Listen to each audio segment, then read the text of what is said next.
That's what I'm talking about. What is going on, everybody? Welcome, everyone, all and sundry. Welcome all to episode 332 of Pen and Pixels. This is the show that we do every Tuesday from roughly 4:15, in this case 4:25 Eastern, until about 7:15 p.m. Eastern or so on Tuesdays, focusing on story and narrative in games. But in this particular case, we are focusing on a return to our Talisman Adventures universe with the GOG RPG crew. We are sponsored, as always, by Pegasus Spiele, and I could not be happier to have their support and all of your support as we are here on with everything. I am very excited for this because this part of the adventure actually is drawing to a conclusion. I don't know that we're going to reach it at the end of the day today, although it's possible, but we will certainly reach it, I would think, by the end of next session, and then we'll be moving on to the next part of the campaign. So that's all super exciting, and I can't wait for it and all that kind of good stuff. But before we go any further, just a couple of quick reminders here on how to support us here on the channel. If you haven't done so already, please follow us here on GogCom's Twitch channel. We very much appreciate that. If you haven't already done so, please make sure as well to subscribe to us here on GOG.com, because that goes to all of the streamers who are here streaming every week for your education and edutainment, as they say. And if you haven't already done so, please consider clicking through and checking out our individual channels and stuff like that, in the spirit of jolly cooperation, as they say. Thank you for the follow. What dat booty do, though? I think we've all asked that question in the past. What dat booty do? I don't know. Booty do, what dat booty do is all I can respond to that. And with that said, I am very excited to have everyone here. And before I go any further, I'm going to unmute myself so the folks know we're ready to go. I'm going to apologize to them unreservedly for having interrupted them. I also want to publicly say that these are incredibly lovely people. All of my friends are lovely people. That's why they're friends. But beyond that, I was talking about stuff and whatever, but I'm going to come over here and reveal to you the incredible crew, which looks great, except I've somehow managed to get Saber off to the left in his window. I will address that problem right now, because anyone who plays Baldur's Gate and is a good person, like our good friend Saber. There we go. That's fixed. Oh, you know what it is? That I think someone, while I was gone, changed up Windows, because I note that Hweddle is right now playing Reginald, and right now Reginald was playing Lump and is now playing Reginald, and only Pyron, like the stable, calm person, has remained in one spot the whole time. It is lovely to see all of these wonderful people. It's lovely to see all of you, and I will begin with the person at the top of the row, and top of the row. I speak English. I'm an English professor. I write for a living. At the top of the column, that's the thing that goes vertically, Arv. And it is my great pleasure to welcome Pyron Jade into the mix. Pyron, it's good to see you. I am most glad to have you here. How's life in the universe been with you and all that good stuff, and who are you playing today? Hi. Well, life and the universe is being their usual harsh and very exciting selves. But on a very humorous note, my 10-year-old had his first game of Magic the Gathering today because he wanted to learn it. Oh, how'd it go? And he should not play this.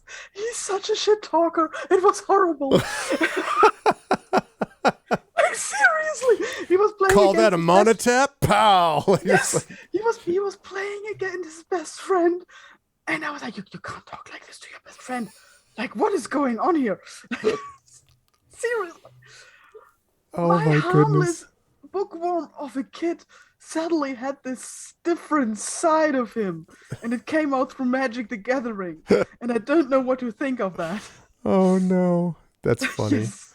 Well, did he win? Like, let's cut to the chase. Did he win these games? Yeah, which is not good. Well, he can back it up then, so you know. Well, let's see what happens when he loses. Will he still trash talk that much? That's the question. You know.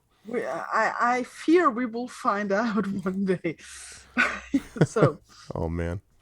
And yeah, so tonight I'm going to be Regina Augusta III, which I also suspect might be a sore loser, or who I might suspect might also be a sore loser. And we have just she sees the end of this mission in front of her, is really excited, not too much beaten up, more upbeat, and we're going to see how it goes. Yes, it is going to be exciting, especially since she was able to fly over, the the map, basically fly over the thorn wall before. So I'm sure she's just like, it's right there. I can see it. It's no problem. And Parndu is the stable portal master for 3 people on Diablo 2. Oh yeah, I saw a lot of people. Did I see Saber playing that too about the new Diablo 2? All right, so quick 3-second review from Pyronos. The same thing to Saber. Is it good? Like, is the new Diablo 2? How do you feel about it compared to the old one? So we played together, Saber and I. We had a multiplayer thing. Oh, okay, cool. So yeah, I like the improvements they did. It looks nice. It still plays majorly the same, which I also appreciate. So yeah, I do like Diablo 2 Resurrection. Thumbs up from me. That was good. I was always a big fan of the Necromancer because the bone shield and pretty much walking around with that. Good stuff. Thank you, Pyron. Always a pleasure. Moving on down the line, I'll ask you that same question first, Saber, before I get to anything else. So, what do you think? Do you also like Diablo 2? The new one? I was actually going to mention Diablo 2 is what I've been up to because I've been playing a lot of it and we did multiplayer. It is really, really good. I've actually been playing, I've been playing a lazy mancer because it's like, I've got 3 humans. I will just sit back and summon skeletons. This is perfect. And then we got to the Maggot Tunnel, which is like the narrowest spot in the game by far. And we found out the players have collision and you can't move through each other. Oh. So there was a lot of squabbling at that point. It was like, move! I can't move! You move! Get out of my way! Backwards! The other backwards! I'm dead. So that would definitely happen. It was a very, very good time, though. We stormed through it. We got through like the first 2 acts in a few hours, which was really good going. Wow, that's cool. Oh, I didn't realize you played with Echo and Quadrillion. Yep. Okay. Yep. And I was the banhammer. Saber's raising the bread. Everyone voted for me to be the tank. Fire Jersey. Yes, my necromancer was called Raise the Bread. Raise the bread. Outstanding. That's quality work right there. Yeah. You had a wry sense of humor for that one, I suppose. Yeah. I was almost going to call myself Yeast because I raise. That's nice. Yeast because I raise. Oh my God, it just keeps going. It's the best. But on the subject of the dead, I guess, tonight I'll be playing Reginald Shoon, Ghoul Druid, Grave Tender, and companion to Boots the Ghost Dog. Awesome. I am excited, and that's what I was going to ask about. Also, as always, thank you very much for the assist with all of the stuff with GOG.com's business. Also, I should say, well, actually, I'll deal with life points when we get there. So good stuff. Thank you, Saber. Always a pleasure. Also a pleasure to have one peripheral mic whose room just continues to get cooler. Like, I feel like I've said this before, but like literally every month, at some point, you're just going to be in a forest glade. Like, you're just going to be there and there'll be a druid behind you or something. And like, a deer will come up and calmly eat out of your hand while you're like, it's amazing to me how much cooler that room. I mean, not that it was bad to begin with, but just, you have it all set up and mark on it though. Yeah, it's making a difference. So it looks good, man. How have you been? How's life with you? And who are you playing today? I've been great, to be honest with you. I was on holiday last week, so I sat in a field in a tent and drank beer, and it was fantastic. And I didn't look at a screen for 5 days, and it was amazing. And I highly recommend it, especially as before that point, if anyone who was following my social media accounts will know, I was a bit stressed out, and I had a lot on. I got a lot of projects on. I've still got a lot of projects on, but having a bit of a circuit breaker, I hate that term because of Boris Johnson now, having a bit of a circuit breaker sort of has kind of mellowed me out a little bit, which is really nice. But yeah, how am I doing? Good, really good. I'm just looking at your Grey Shade Kickstarter at the moment and wondering which tier I want to back at the minute. So I'm sure we'll find opportunity to talk about that sooner rather than later. And very, very quick streaming update. The very kind people at Elgato got back to me because my capture card died, so they sent me a new one out, and now I actually have a ability to stream now, including but not limited to PC games, because I now have an actual PC. Look at that glowing in the background. Yeah, I know, right? Including obnoxious RGB. So stay tuned for that at some point. But I've got a new course with LinkedIn Learning coming out later on this year. I have been I've been advised to promote it because I'm rubbish at promoting things like this. But basically, if you're into machine learning, it's a bit of an aside, I know. But if you're into techie stuff and machine learning, maybe go follow my social media accounts at Peripheral Mike, because in the coming months, I will be sharing behind the scenes footage, shots, and snippets of all of the stuff that I'm currently doing with machine learning. So that will be exciting. But tonight I am with these absolutely absolute stunners that I attributed to earlier, although I used an expletive as well, which I won't use live on air. But yeah, this absolute bunch of gorgeous sods. I am playing Lump, who is a world walking troll warrior who basically at this point just wants to look out for the rest of the party and just wants to make sure we all actually get out of this mess alive. So we'll see how that goes. It's true, and now that you've conquered the thorn wall, we will see what happens in the village of Fishburg. But always a pleasure. Good to see you, Mike, as always. And last but certainly not least, it's also good to see Undeveloped Bruce with us, who has returned. We were trading pet on leash, responsible pet owners versus irresponsible pet owner stories beforehand, because we both. I honestly, 100%, I'm not going to retell what Bruce's story, but Bruce's story, I was like, yes, I also effing hate these people that do that stuff. And like, totally could not agree with you more. I'm sorry you went through that, but I'm glad that your dog has such a kind dog owner to be able to assist and be there. So how you doing, Bruce? Besides that, you're being nice to your dog. How else is life going besides that? And who are you playing today? Hello. Yeah, to be honest, once you've got a dog, you don't really have a rest of your life. It's all just merged, yeah. It's all dog. I get up in the morning, I feed dog, take dog out for a wee, I walk dog. I guess I work, I do my job in the middle of the day, but also occasionally, I'm always interacting with dog, doing some ad hoc training sessions as and when she decides to do something naughty. Yep. And then work's over, and then I feed dog, and then I walk dog, and then I'm so tired I just lie down. I like that it's all just, though, we don't even have names now. It's just dog, then dog, become dog in the name of dog, Yeah. I have started there's this thing with greyhounds, you call it chipping. It's like potato chips. You can't just have one. And in the community, that's what they call it. You're chipping. It's when you just like, oh, I've got a greyhound. It's kind of like a tattoo. You get a tattoo and you're like, I only wanted the one. And then suddenly you find yourself with like 10 tattoos. Greyhounds are like that. So I have started the process with Greyhound Rescue Wales of finding a second greyhound. I love it. Amazing. So absolutely love it. That's so funny. At that point, it won't be dog. I will have to call them by their names. Yes. It'll be their plural, dog eye, which dog, as we dog know one is... and dog two. Yeah. And today I am playing Chwedl Cragman. He's a minstrel. He's got some good songs. We've heard some before in this campaign. Not saying there's more, not saying there's not though. And he's very glad to be out of that horrible old swamp. That was horrible, wasn't it? Thank goodness Lump gave us all those like motivational speeches and stuff. Otherwise, we never have made it. And he's very glad to be out because, that damp is not very good for the crwth, which is a musical instrument that he plays, which is a type of bowed lyre that plays only chords. Some people mix it up with a lute, which is completely not different anymore. Seared into my soul. It will never happen again.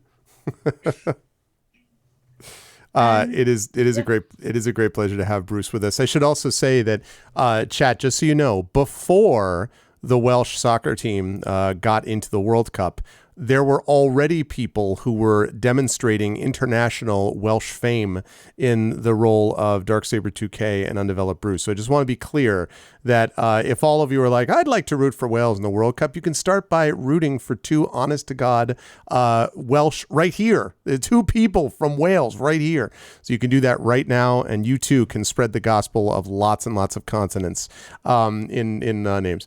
It is a great pleasure to have this crew with me. One last thing I'm going to say quickly before we get underway, chat, is I will going to beg your indulgence for about 1 minute. There was the mention of the Gray Shade Kickstarter, and I have been granted the incredibly kind, generous thing by the powers that be at GOG, specifically Pirate in this case, to allow me to put my Kickstarter update above the Twitch chat. Now, in case you're curious about this, because we launched last Tuesday, and I mentioned it briefly last week, my Gray Shade Kickstarter is to benefit is supporting the publication of the next 2 books in my Gray Shade series. This is the novel right there.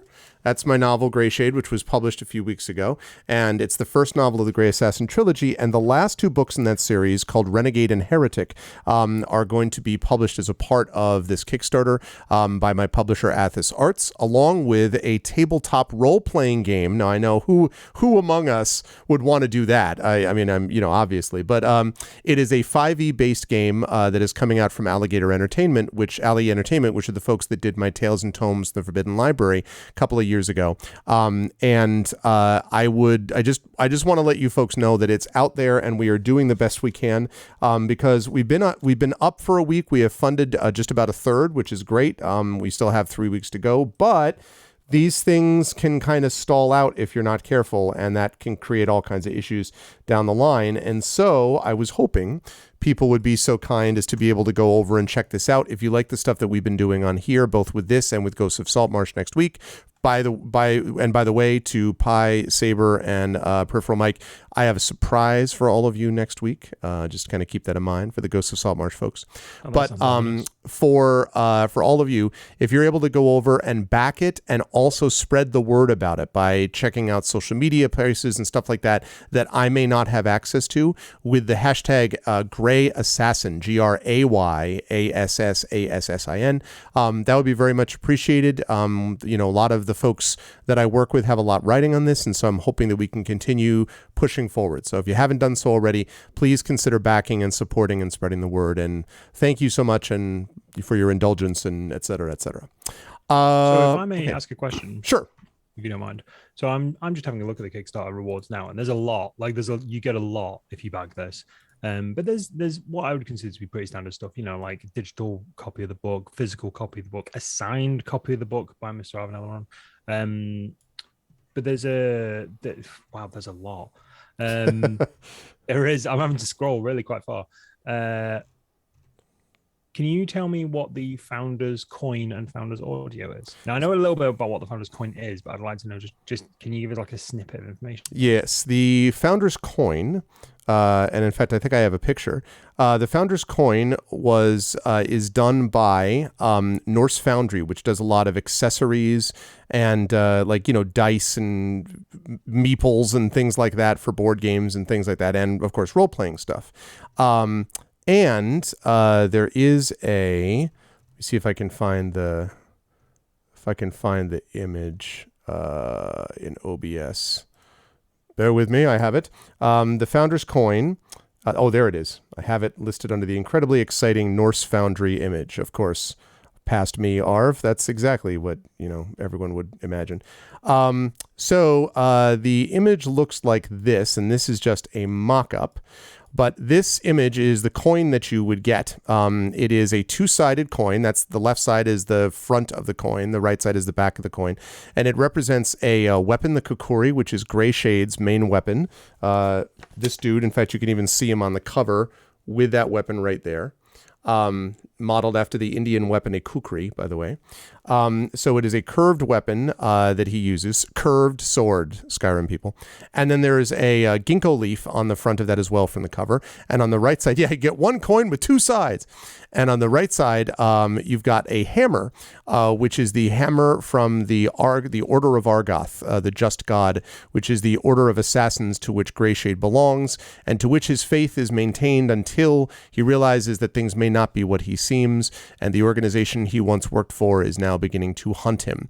And that is kind of the stuff that happens in Grey Shade. So that is going to be coming out. It's actually going to be, if all goes well, even enameled. You can see those diamond things are actually cutouts. So you could wear a chain, like wear it around your neck. You could get a bunch of them and string them together as armor. I don't know. But all of those things are options, and that's what you get with the Founders Coin. The Founders Audio is Trend Sparks, who is the voice of Santiago Espinosa, the bad guy in Battletech. For those of you who watch Darksaber play that on this channel, that person, Trend Sparks, who does the Shadowrun and Battletech audiobooks too, is going to be able to record characters from the book with phrases that you ask for. So if you're just like, I really need a ringtone that's just like, oi, sod off, you piece of, something like that. You can have that so that it's just, oi, sod off as your phone is ringing. I don't know. People have different ringtones. What can I tell you? Anyway, he will do that audio for you if you get the Founders Audio. So that's what that is. Excellent. Thank you. And I will remove that so that we see what that is. So that's what that is. And you get the mod sword on the front, you get the banhammer on the back. Yeah, pretty much. Yeah. That's pretty much accurate. So anyway, that's what that is. And I will say one last thing, which is that if we reach today, during this session, 8,000, so it's 7,588 right now. If we reach 8,000, and if we can get a grand total of 3 backers. Now, remember, you can back this for as little as $1 because we have a pay what you want option on there for people for whom money might be a problem. We totally understand that, but we would like people at least to be able to get the ebook. So if we can get 3 backers and get to 8,000, I am going to give this party below me a very special bit of information that will be of great value to them in this campaign. Info that could mean the difference between life and death. No, but it is valuable information that they could use. So if you reach 8,000 and 110 backers, that will happen, chat. So the power is in your hands. And just let you know that that's out there. All right, chat. Officially, get your hands in your pockets. I'm basically bribing them to bribe you. That's more or less. No. You're informing them that is a milestone. I will bribe them. I have absolutely no problem with that. I will do the bribing. I will do the heavy liftings there. Copy, paste the link. To everybody right now. All right, let's reset with the stuff that we have. Reginald, I have you at 6 out of 17 life, and right now, and I have you at, as we start over again, you start with, at the beginning of a session, with 1, or do you have one of those things that gives you 2 to start with? I've got 2. Okay, that's what I thought. All right, we used a lot of light fade in our last one, by the way. So, yeah. And 3 spell points as well. And 3 spell points. Yeah, I'm going to start including 6? that. I'm sorry, how much? 3 out of 6. Oh, 3 out of 6. Yeah. Okay. All righty. Okay, Regina is 12 out of 24 life. Do you also start with 2, Regina, light fate, or just 1? I do. 2 out of 6 light fate. And 0 spell points, but all armor. All kinds of great points. No, let me see. I don't think my armor is completely repaired. No, it definitely isn't. I was joking. Okay, sorry. I was just looking at it like, no, that's not all my armor points. It's not, no. Mm-hmm. Yep, no, that's exactly right. Then we've got Hweddle, and Bruce, I have Hweddle at 21 out of 23 life. Is that what you have? Yes. Okay. And then you only have 1 to start with light fate, I believe, right? Or do you start with 2? I start with 2. Oh man, everybody starts with 2. All right. I have 1 out of 5 spell points left, and I also have 1 strain, which is -2 to spellcast checks. Right. Okay. So 1 out of 5 spell point and 1 strain. For a minute, you started saying that, and I'm like, 1 out of 6 strain. I'm like, no. You don't. It doesn't work that way. Right. 1 out of 5 spell points. Okay. And last but certainly not least, we have Lump, who has 11 out of 24 life. I have you at, Mike. I'm going to take your lead on that because it's been a while since I played and I don't have it written down. Yeah, I think that's right. Ben, you have now. I had you at 2 out of 5 light fate originally, but I don't know if you start with 1 or 2. I think you start with 1. Okay, so you drop down to 1 because of the way that works. Okay, lovely. Okay, so there we go. So chat, in our last session, these fine people have been making their way, trying to carry with them a person of some importance, and I have to say that I loved Pyron Jade's image that she put in our Discord, which was an image of a rose dropping petals on the ground. Very appropriate, taken from, of course, The Great Beauty and the Beast. Very appropriate because that is exactly what this party is doing. They have a person with them whose name is Morris, who has been put under a curse by somebody, presumably a vengeful witch or a vengeful lover or a vengeful witch lover or something. And they have brought Morris with them from the town of Grey Mist over through obstacles and problems, rolling from bandits that tried to steal their cart to a delusional troll, not Lump, another delusional troll that thought that he was managing the best bridge ever when in fact it was a broken down wooden bridge that they had to figure out how to address, to a swamp which had mysterious fountains and then very frightening will-o'-the-wisps and creatures rising from the muck and swamp, which, as we've noted, they heroically ran from. So Robin bravely ran away for the right reasons. So we have that. And then, of course, this thorn wall, which they finally got to so that they could get to Fishberg. And Fishberg is where they have been told that they need to come because they want to find this sage who may be able to help Morris before the final petal has fallen. When the party found Morris, he had a rose with several petals on it, and only one remains. And as they have come to the town, this is the last day. There has not been a petal that has fallen on this day. So presumably whenever that petal falls, so they've got to get Morris, if they're going to do this, they've got to get Morris saved before then. And so they have arrived here basically the afternoon or evening, I guess late afternoon if I'm not mistaken, of the third day, which means that if, judging based on the previous petals, you have until dawn until the final petal falls from the briar rose. And so with the party recognizing that the time is ticking and Morris's life and their reputation, hangs in the balance, the party looks down upon the village. And as I mentioned last time, chat, the party really smells the village more than they see it. Because you, party, have found the rotten fish smell of Fishberg. There are a dozen or so buildings about a stone's throw from the beach, although these crumbling structures are in a state of disrepair. Decrepit edifices slant away from the sea, doing their best to slouch an inch or two farther away with each passing year, so it seems. Gambrel roofs are missing tiles, and spindly chimneys look as though they are about to collapse. The inhabitants, too, you can see as you are about to enter the village, match their houses, because you can see that the residents are predominantly ghoulish, mixed with a few trolls and humans shuffling about. You can just barely make out a sprawling necropolis upon a hill on the opposite side of the village. Only brave or desperate souls would dare approach Fishberg, but that's precisely what you have been asked to do. And so with that, I'm going to hand things over to the party as they are looking down and smelling the village of Fishberg. What you folks like to do? This place stinks. Oh. You all can take it from here. I'll see you later then. Not really one for a stink. It gets in the beard, Not to say that all ghouls know each other, but do you know any of them? I haven't been out this way. Coolest. Oh, come on, how bad can they be? I mean, we know Reginald, and he's not like half bad, so I don't see the problem here. They're not all as humorful as me. Yeah, you're delightful and funny. Fleshgo's not half bad. He all bad. So, I mean, we just have to, give him our Sleeping Beauty. No, we have to find the Sleeping Beauty's girlfriend, wasn't it? Do we? I thought No, the letter don't. was forged.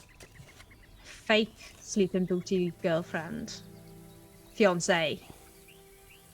So Who wants to go Letter? into the village first then? Wait, if the letter is forged, what are we doing here? Saving the guy's life, aren't we? But how? We've got to find the magic person or something that can take the curse off him. So, we need to talk to the ghouls anyway. Witch who tricked troll. We've got to talk to the ghouls Someone and find a doesn't witch. want us getting here. Who? I don't Find out. know. People followed us from the village. Someone charmed the troll. That hedge was magical. Come this far. Oh. Do rest. Plus, we'll have to walk back through the swamp. Oh, so you think there's a connection between all of this? I just thought, first of all, people wanted our donkey. And second, that somebody was just having fun with the troll. And I thought this might have been the natural occurring magical hedge around here. But now that you say it, there might be a connection. You. It didn't want to talk to me, but I had that problem before. Not natural. Huh. Come this far. Not getting paid. Take sleeping man. lead the way then, Lump. I'll be right behind you. Mm-hmm. Lum just sort of like there's a large troll hand on Weds's back as he as he moves Weds forward as well. Queddle's feet scrape along the floor like. Reginald will lead the donkey. As you make your way down into the village, and the scent gets worse, I would say, let me see if I may have Reginald make a check about something here.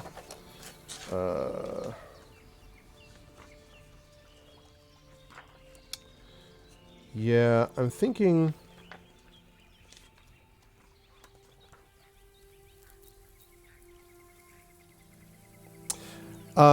you have the lore skill, yes? I do indeed. I would like you, please, to make a lore test. And this would be wits. If you have either history or ancestry, either of those would be helpful if you have those for focal points. Do indeed have ancestry focus. Since working in a graveyard, you have to pay attention to particulars of who can't be buried near other people. Because on Indeed. account of what their auntie said to their distant cousin at a dinner 300 years ago. So that means, chat, that Reginald is going to get to roll the skill because of having lore, plus the focus because of ancestries, which means 3d6 plus aspect, which is wits in this case, plus 2. For a total of a bonus of +6. Let's see what we get. Got a 16. No outstandings or anything. Right. However, I think with the standard success, you will know a little bit of this information. And that is that you are aware, although it's true, you've never actually come out here, but you know that this is a short walk away from a well-maintained ghoul necropolis. And that's one of the reasons you've heard of this place, is that it's like legendary in terms of the way that they treat. It's like it's on the cutting edge of dead redistribution. You know what I'm saying? Like it's very much, it's on that sort of level. And only, you know, that the folks who are up in this necropolis, there are only a few wealthy noble families who can pay for one of them, because most of the bodies interred there were buried without names or histories. And Fishburg is well known for never turning away a corpse in need of a burial. So it's been quite successful catering to the denizens of the city who don't use your graveyard, villagers of Grey Mist, and residents of others who prefer either prestige or anonymity, sometimes both, for the bodies they dispose here. If you don't want people to know a particular person who died or whose family they were connected to, this is usually a good place to go, because they don't ask questions, but they do put the bodies up pretty well. It's way better than ending up in the Marsh of Despair that you folks just passed through. And so that ghoul necropolis is something, as you're sort of getting close to the village, you can see, Reginald, shining on the hill ahead of you, the glorious nature of that ghoul necropolis. So I think I have heard of this place. It's a good necropolis. The richest and the poorest are treated properly. So if our guy dies, at least he will be buried properly? Well, unless you want to pay for it, it'll be anonymously. I already forgot his name again, so that's not a problem. I think it was like Marvin or like Matthew. Mathaluch, maybe? Not paid to no name, just carry body. behind you, the body of Morris turns several times. Hey, when he dies, he'll be treated with respect. I don't treat the Sounds like living it with also respect. sounds. It sounds well. Then let's get down there. I mean, we're gonna get rid of Martin here one way or the other. Well, he's not dead yet. You don't generally go to a necropolis beforehand, unless to make arrangements.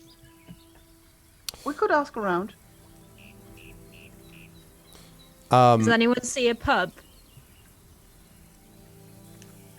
I Body don't know, but a first, lot of drink people get later. drunk after a funeral, so there must be something down there.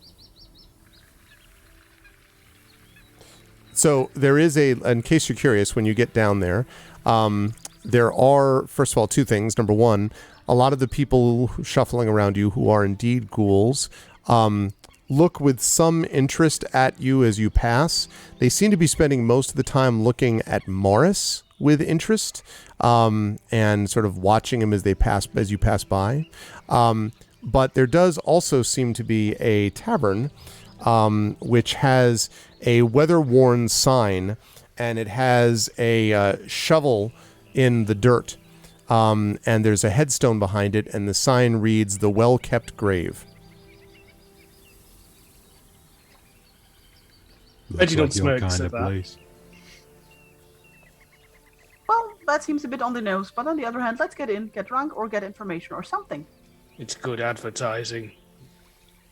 You wouldn't want a bad-kept grave.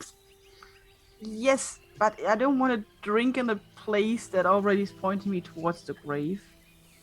It's fine. I'm sure they have spirits. Okay. Oh. Way. Queddle loves a pub. He just swings right in there through the door. Okay. Hello, Queddle Cragman has arrived. Your voice echoes through the large hollow room, and several creatures, not ghouls, but what looks like trolls, very similar, although not the same as your friend Lump, kind of look up at you and sort of gaze at you sullenly, and then turn back to their drinks. And behind the counter, you can see that there is a fairly tall, gray-skinned creature with longish claws, which looks very much like a ghoul. It has an apron on, and it is currently using a very dirty-looking towel or cloth to clean out the inside of a mug. Oh, I fly up to him. Is there anything to sit down? Otherwise, I'm just going to sit on the bar. There are some tables, and in fact, the place is practically deserted except for the trolls that I mentioned. So there are indeed tables and stuff like that. I'm going to Yeah, stay outside with Morris. Okay. Not losing him twice. Okay. Okay, I'll just fly up to the bar. Hello, my good sir. What do you serve? And he looks up, and you can see his, face is sallow and drawn, and he says with yellow pointed teeth, "I serve the living." Cool. What do you serve them? Things that keep the living alive. So no alcohol? Sometimes we serve alcohol, but we call them spirits. That's a joke. Some people like to call it alcohol, other people like to call it spirits. Mm-hmm. It's a really good joke. It's a really good joke. Thank you. So what kind of spirits do you sell? Well, we've got ghost ale. We've got white wine. He pauses and looks at you and blinks. And then he says, "Oh, we've got beer." We should think of a joke for the last one, shouldn't we? It's Budweiser. That's already a joke. Mm-hmm. Okay. I think I would like to try the ale, please. And he says, "All right then." And he picks up from behind the bar a pitcher. And it's a wooden pitcher, and he puts down the mug. And as he pours it, Regina, you don't see any liquid come out of the pitcher, but when it enters the mug, this like smoke and steam, like almost like, well, to jump out of game for a minute, dry ice, but this smoke and steam kind of bubbles out of the mug, even though you saw no liquid. And eventually it's up to the top, and there's just this mist surrounding the mug. And he says, "There you go. Drink it slow. The dead will wait. That was a joke." That was another really good joke. Thank you. Did you just pour the ale out of nothing. What do you mean? It's ghost ale. How do you transport ghost ale? Well, usually it takes a long time. It takes the body a long time to transport the ghost. That was another metaphysical joke. I didn't get that one, but that's fine. It happens often. He just stares at you. And then he says, but the truth is, this is good stuff. And even though it won't last very long, when you're drinking it, it tastes awfully good. Okay. I try the ale. Okay. So now, question, do you kind of sip, or are you just like glug, glug, glug, surrounded in mist type of thing? I sip because maybe it explodes or something. Okay. Because they might think that's funny. They are into jokes. So when you sip it, yeah, Regina's sense of humor is giving up the ghost. Exactly, Julian. When you sip this stuff, there is it tastes very much like a kind of smooth, creamy, trying to think of like the term that you would use for it. Like, it tastes almost like what the equivalent of like a cream soda would taste like, I guess, would be the best way to put it. And it's very good. But it also has this strange kind of burning sensation. And so when you kind of like cough, this puff of like mist kind of surrounds you for a minute and then dissipates. Okay, that is very, very cool. Yeah. I take another sip and I will try to blow smoke rings towards my companions. You were able to do so. And when you do Yes. so and blow the smoke rings towards them, they see like you could actually like try to form letters and like, you know, ships and like objects, you know. So. Hello, I'd like one of them ghost ales as well, please. I'm going to go out and show Lump. You'll love this. It should raise our spirits. Welcome, Raiders! Welcome to the 14 Raiders from D&D Boy Band. Now that's quality work. I like that. What's going on? Welcome, Cludicus. Welcome, everybody who has raided the channel. Hello, D&D friends. Hi, D&D Boy Band. Welcome. We are playing Talisman Adventures, the Briar Rose.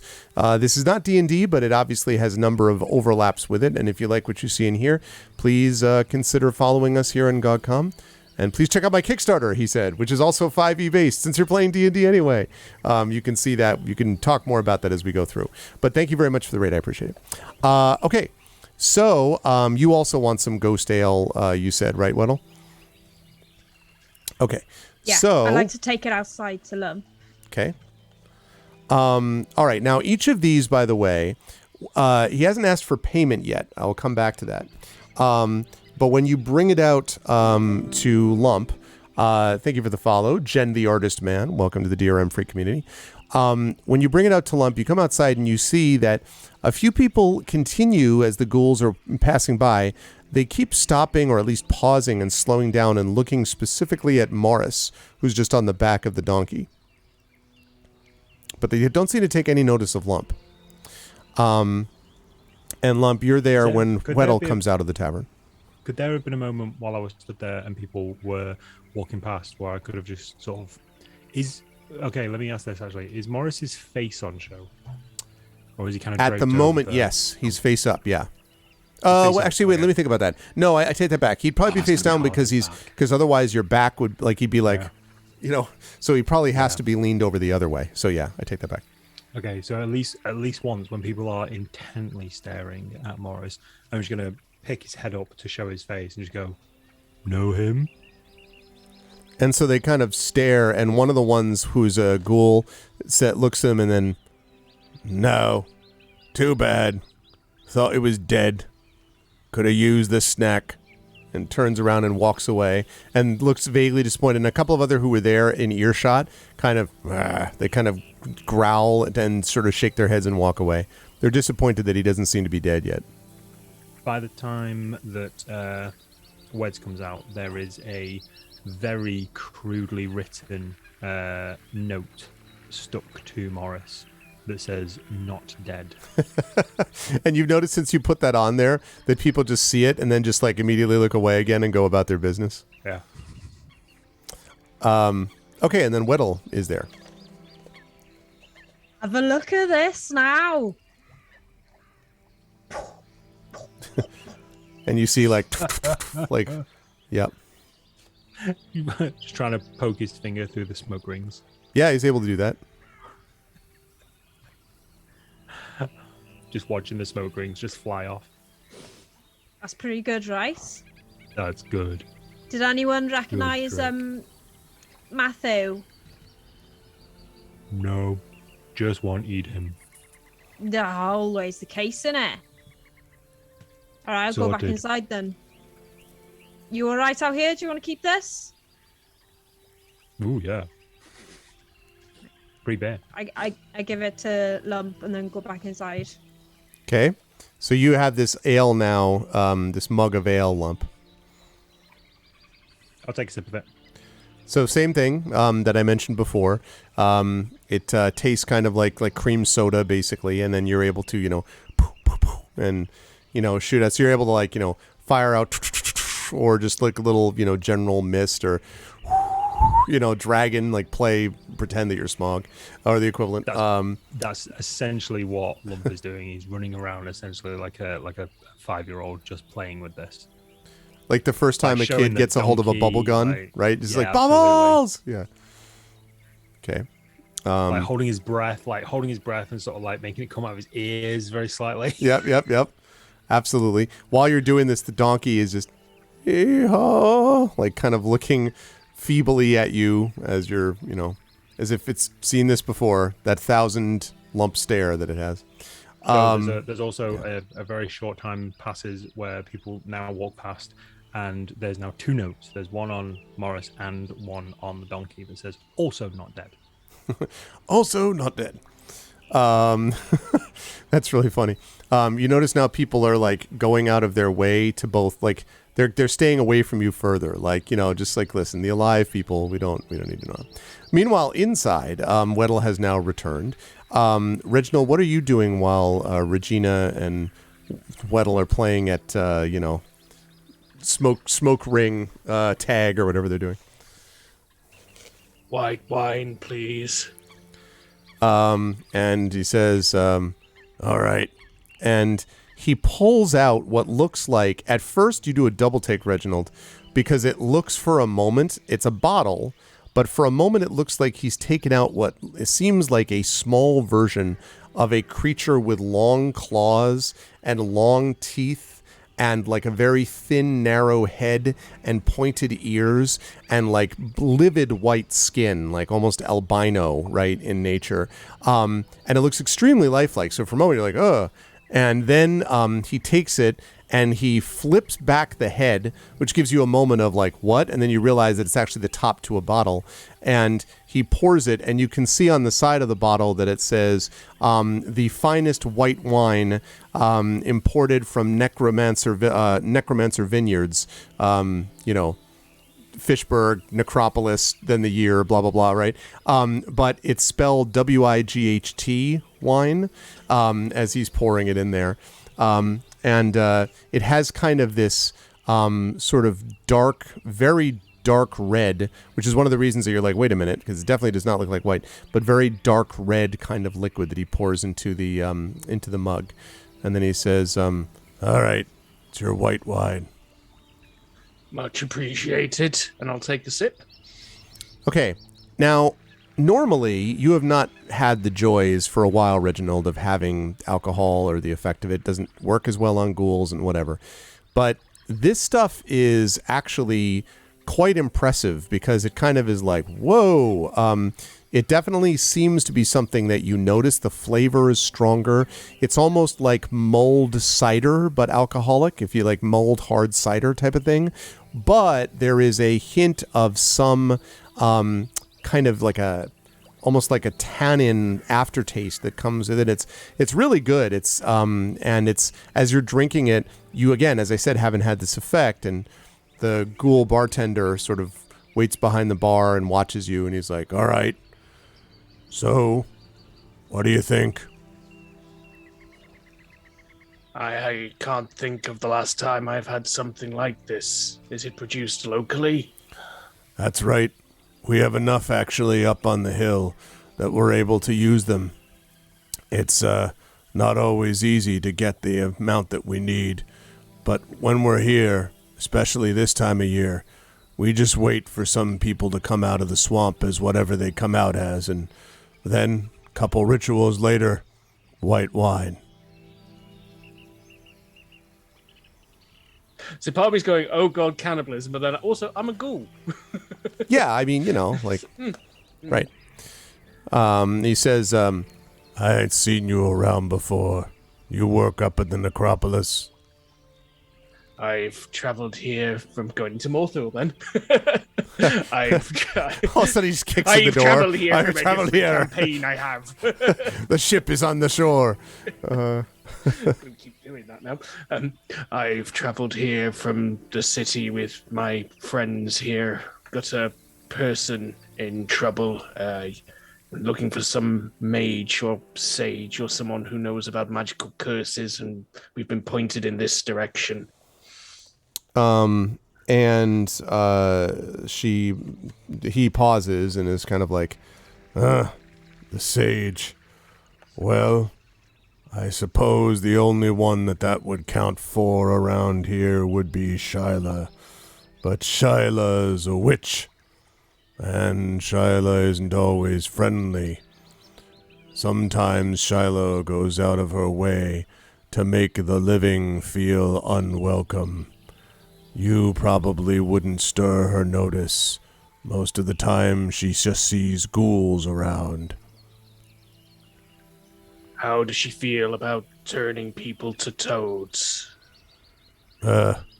Probably wouldn't do much of that unless she ate the toads afterwards. Not a good idea to get messed up with witches. They always cackle at you and then talk about body parts that no one knows they had. I do think they'd make up some of those body parts to sound impressive. You know the type. I've met a couple. And he says, why are you trying to save this person? Wouldn't be natural, him dying to a curse. It'd upset the balance. Why don't you just kill him now, then? That way he's dead and it wasn't the curse that did him. Get death by my hand. Also, not good for the balance. Oh, I suppose. And he almost rolls his eyes like you've just reminded him of an actually true but obnoxious regulation, like, oh yeah, like type of thing. And he's like, I suppose. Well, if you want, I'll send someone to get Shyla. But, like I say, she might not like you when she sees you. She doesn't like dead what hang out with the living, basically. The living become the dead eventually. It's always a matter of time. I agree. Have to have a broader perspective on this whole mortal coil thing. But she doesn't seem to get it. The living usually don't. I often find my companions are confused as well. As you look over, Regina is like flying through smoke rings produced by Huedel, like running around type of thing. I imagine. And he looks over and he says, are you sure that those friends of yours know what they're doing? It's been a tough journey. And he sort of nods. He says, yeah, the living, am I right? Yeah, although the swamps, it was less of the living that was the concern. That was an evil place. Oh, the swamp of despair is tough. I'm glad you didn't run into any of the wisps, though. They can be terrible. We more sort of ran away from them. Oh, that was a good decision. Otherwise, you all would have died. He just says this and the weather, yeah. Yeah, it would have been inconvenient. Yeah, that's true. Wouldn't matter for you, but they would have died. And maybe the wisp would have ripped out your soul and your body parts. Not very pleasant. Yeah, if they're going to die, I'd rather it be close to a graveyard where they can be laid to rest. And he nods and he's like, that's right. So, anyway, I can send for him if you want. I don't know if your friends are ready, though. They're probably as ready as they're going to be. If you send for them, I'll let them know. All right. I'll do that then. Hey! And he raises his voice a little bit, and he says, hey, Bump. Now, Bump apparently is a troll. Bump stands up, and Bump is so called because there is a huge, what looks like bump on his back. He almost looks like a hunchbacked troll. And he comes over and, yeah? I need you, the bartender says, to go tell Shyla someone's here to see her. What? Shyla don't want to see no one? Do you work for me, or are you starting to have thoughts on your own? How about you do what I tell you, and then hit yourself in the head with your club, and then do what I tell you again? Remember where I found you? You found me outside. That's right. And you were begging for food, and the whole village had surrounded you because they thought you were asking them to make you food. Remember who saved you? Bump. And Bump sort of like, all right, fine. I'll go get her. Just keep your pants on. And he turns around and sort of like walks out, glaring at Reginald and Regina and Weddle as he goes. And when he gets out, the bartender turns back and says, all right, he'll get her now. In the meantime, enjoy the hospitality of the finest tavern this side of 5th Street and the south side of the river. And you don't exactly know what that's referring to because you haven't seen a river or even a south side. This isn't that big a place, but anyway. So there's that. Now, Regina and Weddle, you have been obviously hanging out with each other, playing with the ghost ale. Anything else, or just having a good time with each other? I keep looking over to Reginald from time to time, but he seems to have things under control. So yeah, ghost ale it is. What about you, Weddle? I know. Weddle, when he focuses on something and he's having fun, that's it. He's not thinking about anything else. He's doing smoke rings in smoke rings. He's doing like a pencil. It's like like that. Mm-hmm. And he's getting a quill and he's trying to see if he can get a page and a quill at the same time, but it's really hard. You can't do smoke rings that look like they're writing, but he's trying very hard. It's sort of somewhere between very impressive and a complete colossal mess, but something like that is what's going on. And at one point, as you're doing all of this, the bartender apparently catches sight of the instrument on your back and says, Oi, are you a bard? No, I'm a minstrel. I don't need one of them. I got one of my own. Ain't that right, Hump? And this time, the final troll stands up, and the troll is holding what basically looks like the equivalent of a long 2-stringed instrument, literally just 2 strings, but it's huge. And he sort of holds it and kind of looks around, and the bartender says, all right, Hump, show them what you can do. And so Hump is like waits and then looks at you very seriously and then hits these notes. Now hits what looks like apparently is meant to be a power chord on 2 notes, but it's just this whoa, whoa, whoa, whoa, whoa, whoa, whoa, whoa, like very loud. You feel the floor almost shaking a little bit below you. And then he's just like, live and let die. Whoa, whoa, whoa, whoa, whoa, whoa, whoa, whoa, whoa, whoa, whoa, whoa, right? And he goes this, when you were young, and he goes through this whole bit. And the bartender is kind of waits sort of not with that same weird half smile, yellow teeth, pointy teeth look. And when Hump has finished, finishes the big chord, the bartender does a couple of claps, and then says, all right, can you beat that minstrel who isn't a bard? I'm not sure if I can beat that, to be honest. That was an amazing show. I always love to see other minstrels out and about. There's not enough of us, and if I may say so, there's not enough troll minstrels around. Don't really see them a lot. I'm loving your very traditional troll instrument. Haven't seen one in ages, since I left the Crags, really. So, wonderful show.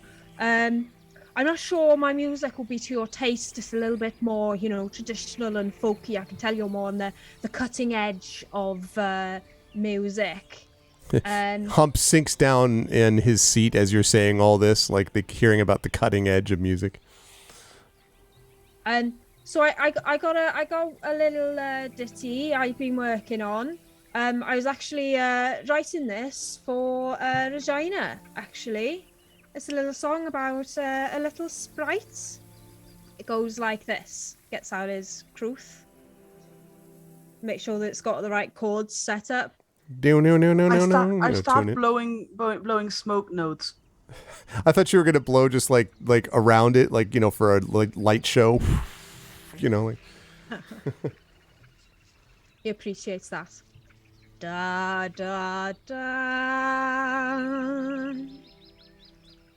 Little sprite goes into town with tiny tricks and evening gown. Little sprite comes back to Monarch, having had a musing lark. Little sprite goes into mines with will to commit compact crimes. Little sprite comes back to woodland with a frown and foiled plans. Little sprite.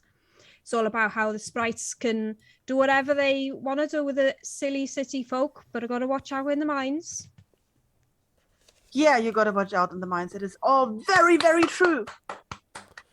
And so again, there's clapping, and then you hear the one saying, "It's not bad. You don't have much call for songs about sprites, though. You have anything on bones or dirt?" Or dirt bones with fish, anything like that? No, there's nothing about dirt fish bones in my repertoire. Very traditional dwarven songs, I'm afraid. That's all right. I couldn't expect anything more from a minstrel, whatever you called yourself. And kind of turns away, seeming vaguely not disappointed as much as just like, oh well. And Hump has settled back down and has put the instrument behind him, leaning up against the wall, apparently feeling like his position as a tavern bard is secure, and leans back. And at this point, I would say that Lump, you on the outside, who have been running around, blowing the awesome ghost mist, etc. everywhere. At this point, you can see that someone is coming back. And it seems to be right now that it's not just her. It's actually a person in front who has this dark curly hair and is wearing this kind of flowing robe. And accompanying her is a grand total of, 1, 2, 3, 4, 5, what look like kind of entourage retinue guard types, like maybe her bodyguards. They're all wearing leather armor. They all have short swords at their belt. They all look to kind of have a lean and hungry look, to quote Shakespeare. They have a lean and hungry look, and they are walking behind her quietly as she makes her way up to the well-kept grave. And you are not you're right outside the well-kept grave. So literally as you're there, you can see that Shyla is coming up and her eyes light upon the horse and its burden. Now, what do you want to do? I want to position myself between Morris's face and the oncoming people. Okay, so you do that, and she gets a little closer and then stops as she sees things, and she's like, as she sees you, and you're also, of course, standing in the way of the tavern, and she sees you, and she says, "So, apparently, we have a living door to block us. I suppose that's how it works. What are you doing here?" Minding the donkey. "Well, you're in my way. If you wouldn't mind, I have a place to be. Specifically, I have a tavern to enter." Is there a way I could move to let Shyla? It is Shyla, isn't it? It is Shyla.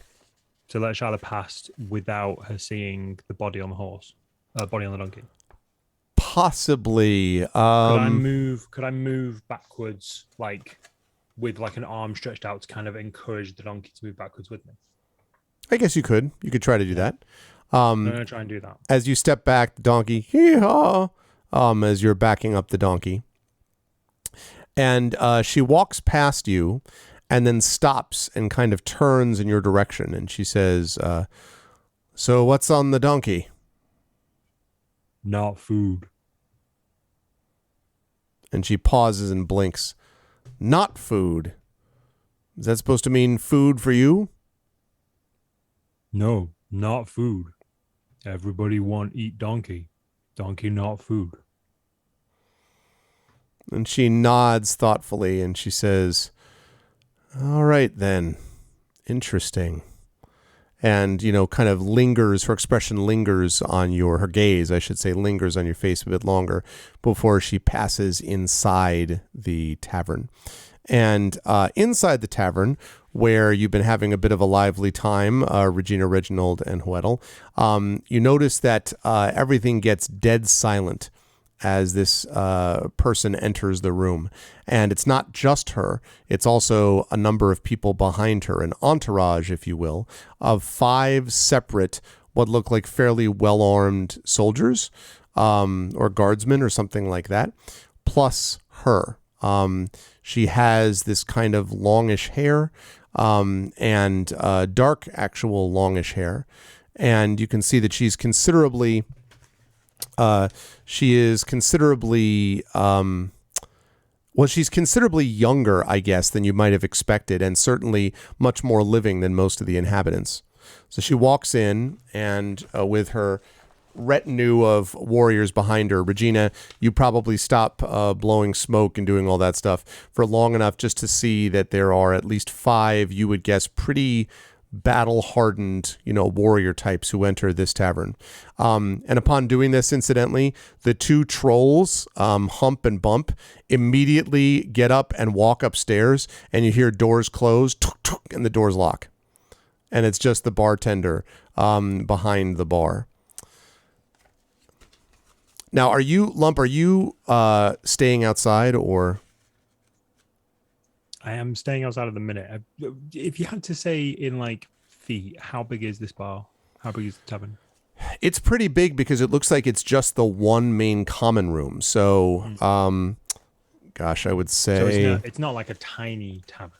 So I could stay, let's say I want to stay at the door, but I want to be able to hear what's being said. Okay. I think that's reasonable, yes. Yeah.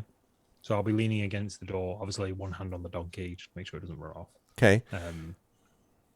And just listening. Regina, Reginald, and Huedel, what do you do as this person enters? Again, she looks, she has an entourage of some kind. And again, the room is now deserted except for you and the bartender and this person and her entourage. I'll turn to the bartender and I'll just say, "The warriors seem a bit excessive." "Well, she's bad-tempered. That's the thing about her." Are they to protect us from her or her from us? And he kind of blinks and looks over and he says, "I don't get caught up too much in the ways of the living. but I think they usually serve the living person that gives them the most money. And I think that's her. I have a troll that's much the same. Yeah, these mercenaries, you know. And so then he raises his voice slightly and says, all right, Shyla, you're here. They're here. And Shyla kind of just folds her arms and looks at him. And she says, listen, just because I allow you to stay in this area, Dirtnap, doesn't mean that you have an opportunity to do what you wish. You're the tavern owner. That doesn't mean that you get to hold out on me. And the aforementioned Dirtnap says, I sent for them. You should have done that the minute they walked into the building. I know that they arrived much earlier than I found out about it from you. I'm just a lowly tavern owner. And also I'm just a lowly ghoul tavern owner. Can't expect too much. And she kind of glares at him, and he, unperturbed, picks up another mug and begins to, wash it from behind the bar. And she turns to all of you and she says, all right, I understood that I've been sent for. What exactly have I been sent for, and exactly who's going to pay me for it? Which one of you is in charge? And she kind of, her eyes flicker from Regina to Reginald to Hweddle. Oh, have we agreed on who's in charge? Can I be in charge today?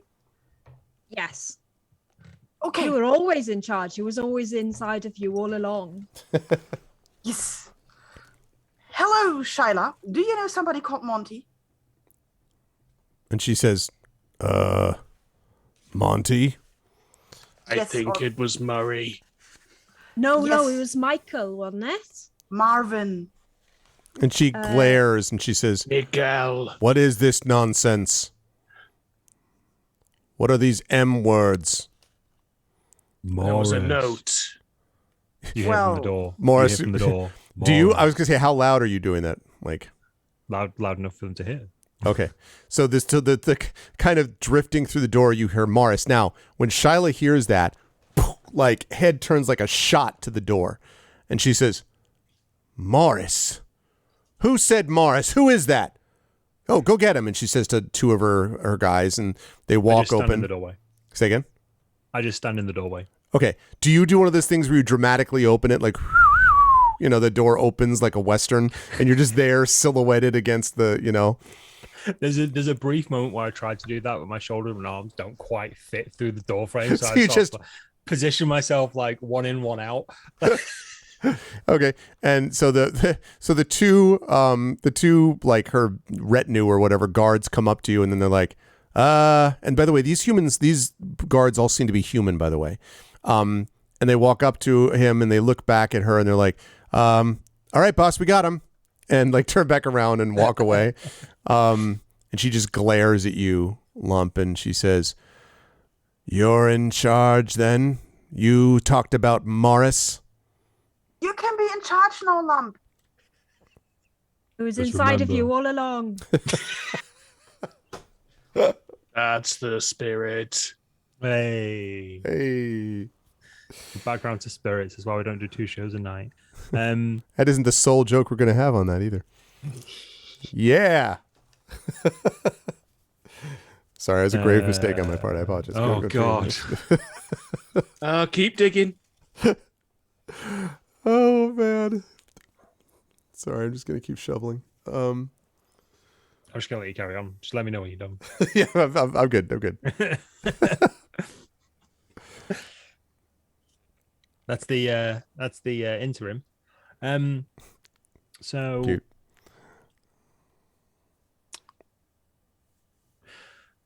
not in charge. Just no man's name.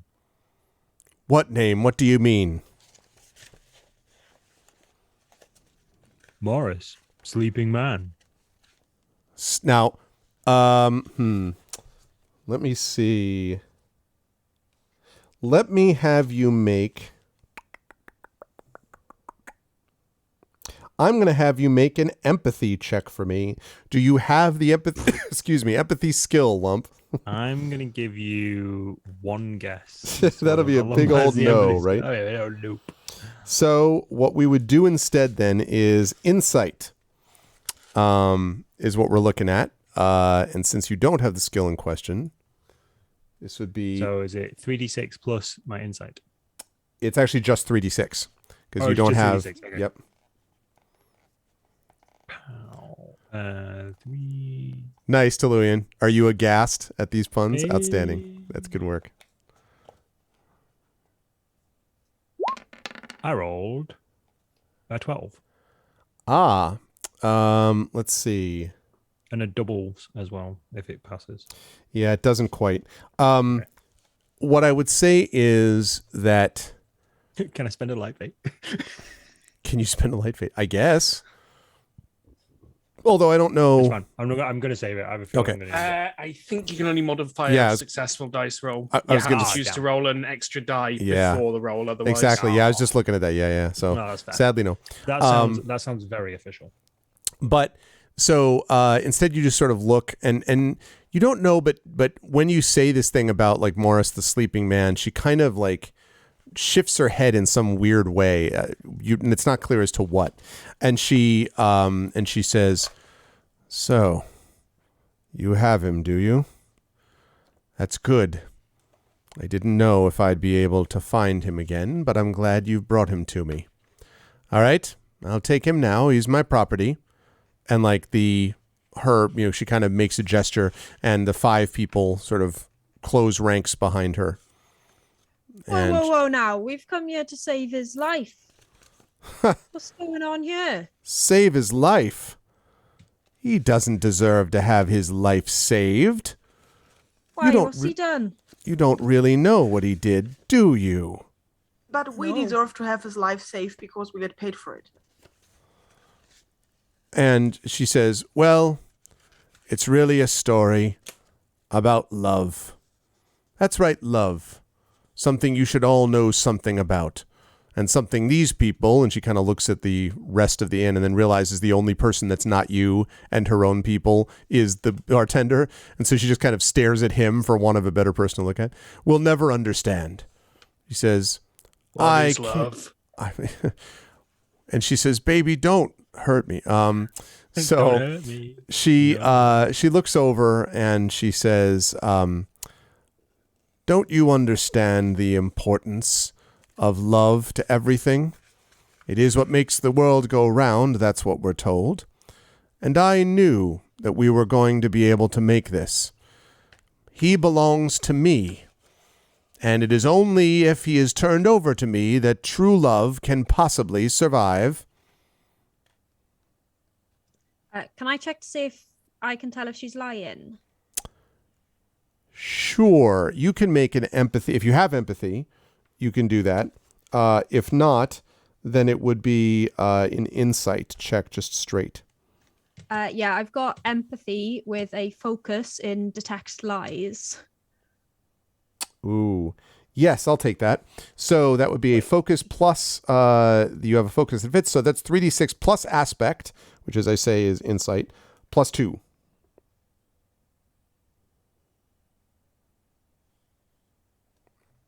Oh, actually, you know what? Let me think about that. No, I'm going to say this is not insight. I'm going to say this is wits, actually, Weddle. So I will say 3d6 plus wits plus 2 is what I will say. Can't believe this. I've only got a 1 in wits. Sorry, this has to do with the particular nature of what you're doing. Well, I will take the Dark Fate with thanks. And let's see. So that's a 12. Yeah. So she doesn't, so she kind of, as you're trying to figure out the deal, she just kind of like looks at you, like at a moment she like kind of looks back at you and is like, what do you want? As if she notices that you're trying to like gauge her or something. I don't know. To be honest, I'm a bit confused because I always thought love was one of those things like people always talk about it like it exists. but it's just like a story thing, you know, when people just go along with it, and then they think they gotta have it in their lives because it's there in the stories. I'd actually believe it. It's kind of like sex, you know, it doesn't actually exist. The people just make it up for the stories, don't they? It's all in the songs and stuff. And she kind of narrows her eyes for a moment, and then she says, love actually does exist. You just have to force the issue sometimes. And occasionally people don't understand what's best for them, and you have to explain it in a clear, understandable way. That is what I've done. Could you explain for me in a clear, understandable way why Marvin's love or not love is the best? Who does he love? Who does he not love? He will love me. That's what's going to be important here. Well, not if he's dead, right? Well, and she kind of looks at you, that's not exactly how this works.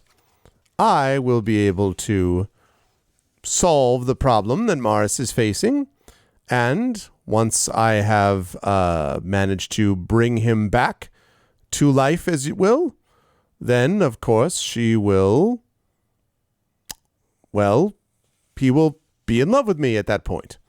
He's certainly going to be dead shortly, and then I will have solved this problem. Wait, what? And she kind of nods like that's the most obvious thing in the world, even. You know. So will you save him before he is dead, or No, afterwards. afterwards? Yeah.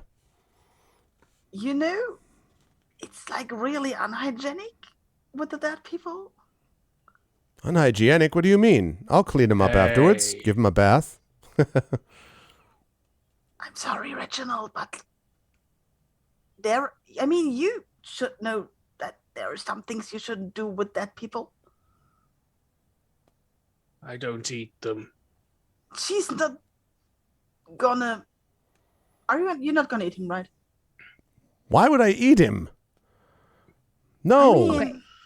I want to clarify something here. So when we found him, he had this rose, and he also had a letter that looked like it was from his fiance, but the handwriting didn't match up. So I just want to ask, not blamey, not, you know, we're not from a blame culture here. We're all open. Let's have a post-mortem, eh?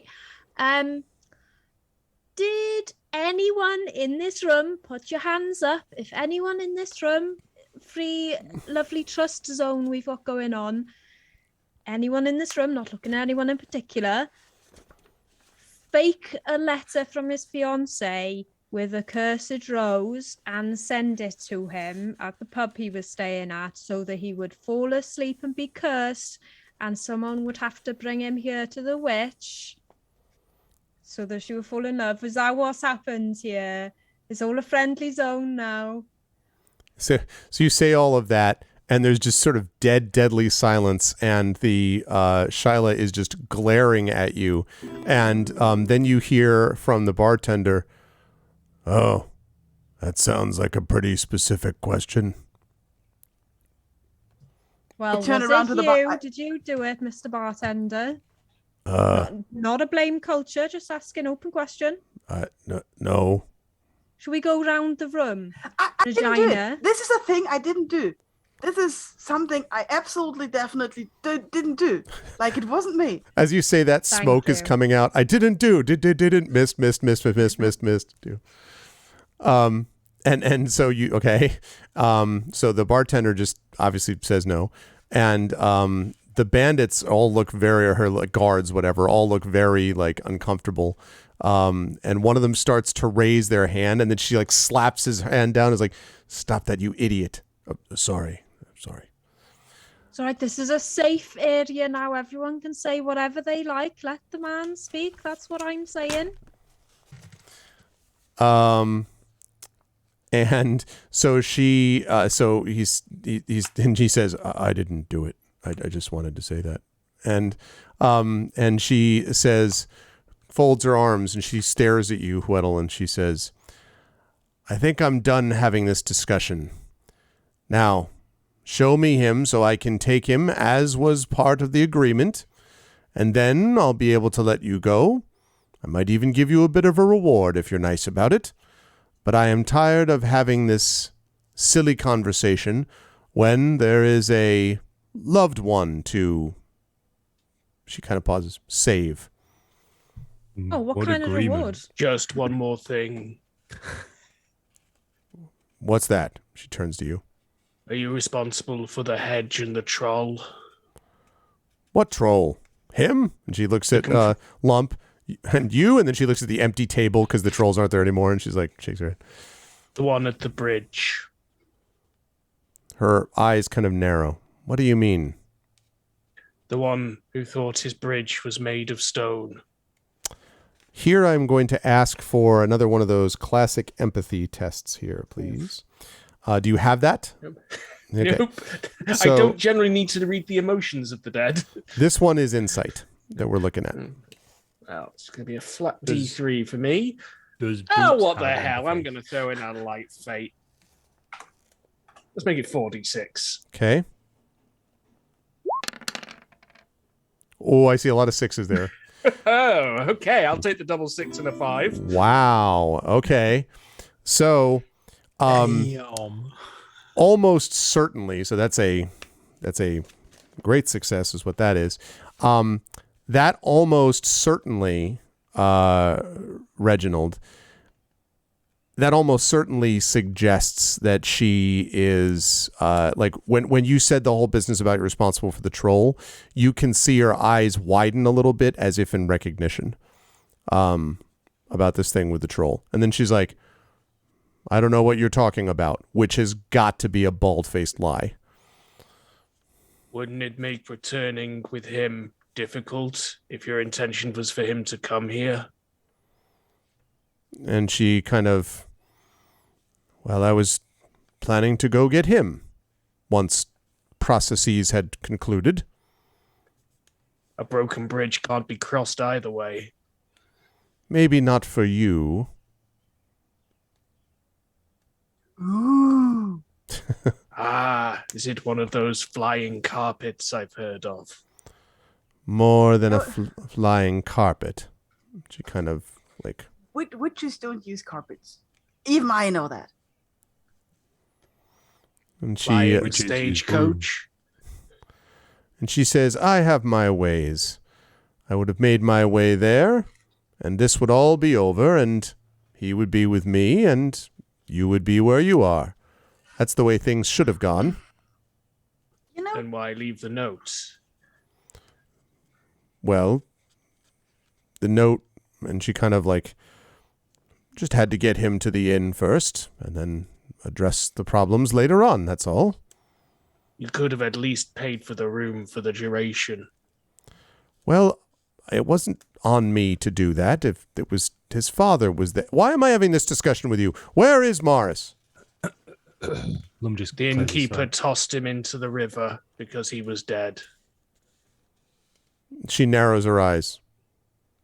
Then why did all the rest of your friends say something different and call him Martin, Marvin, Momo? Monty. We can't even agree on his name. How cohesive do you think we are?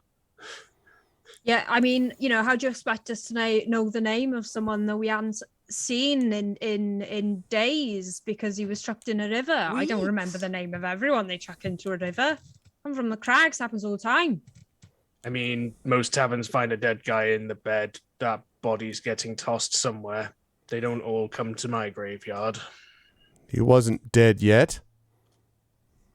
Well, that's a pity, isn't it? I would like a deception check from Reginald, who is the ringleader of this crew. He's trying really hard not to corpse right now. He's like, wait. Okay. Now, do you have deception? No. I thought not. Wits, dead go appropriate along with when everything trying I to say. fast talk or confuse someone. I would say that's what's going on here. Okay. Let's look at wits. Let's look at another light fate, because sod it, I'm right in Light the source. fate! Okay, so that's now 0 light fate, but come on, if this works. Leroy Jenkins. A double 5 and a 4. So what are we looking at? That's That a would be 14. Not a bad roll. It's not a With bad roll, doubles. but this person is very determined. And she says, "You're lying." And I know when a ghoul is lying, it can only be that the lie's a big one. All right, boys, you know the drill. And He has eaten Morris. And did she stop? So they're about to draw their swords and they stop. And he's like, what? He has eaten him. That's why he's lying. He just said before that he didn't eat them. Yeah, that's why it was a lie. Oh, Did you say? I'm just. I don't know if I can get Charlotte's attention, but there's this moment where Lump's sort of been like doing sort of this. He's thinking really hard about something, but his conversation happened like 10 minutes ago. Like, you said you loved Morris. Well, yes. But you never said Morris loved you. He would have. Did he? Not for those pesky kids. Yeah. And she says, it doesn't matter what he would have done, whether he did, it's what he would have done. that's what I always say, but nobody believes me. Did he love anyone else? And she kind of slowly turns to you so that her attention is between you and the lying, as she sees it, Reginald. Or actually, sorry, the maybe lying Regina.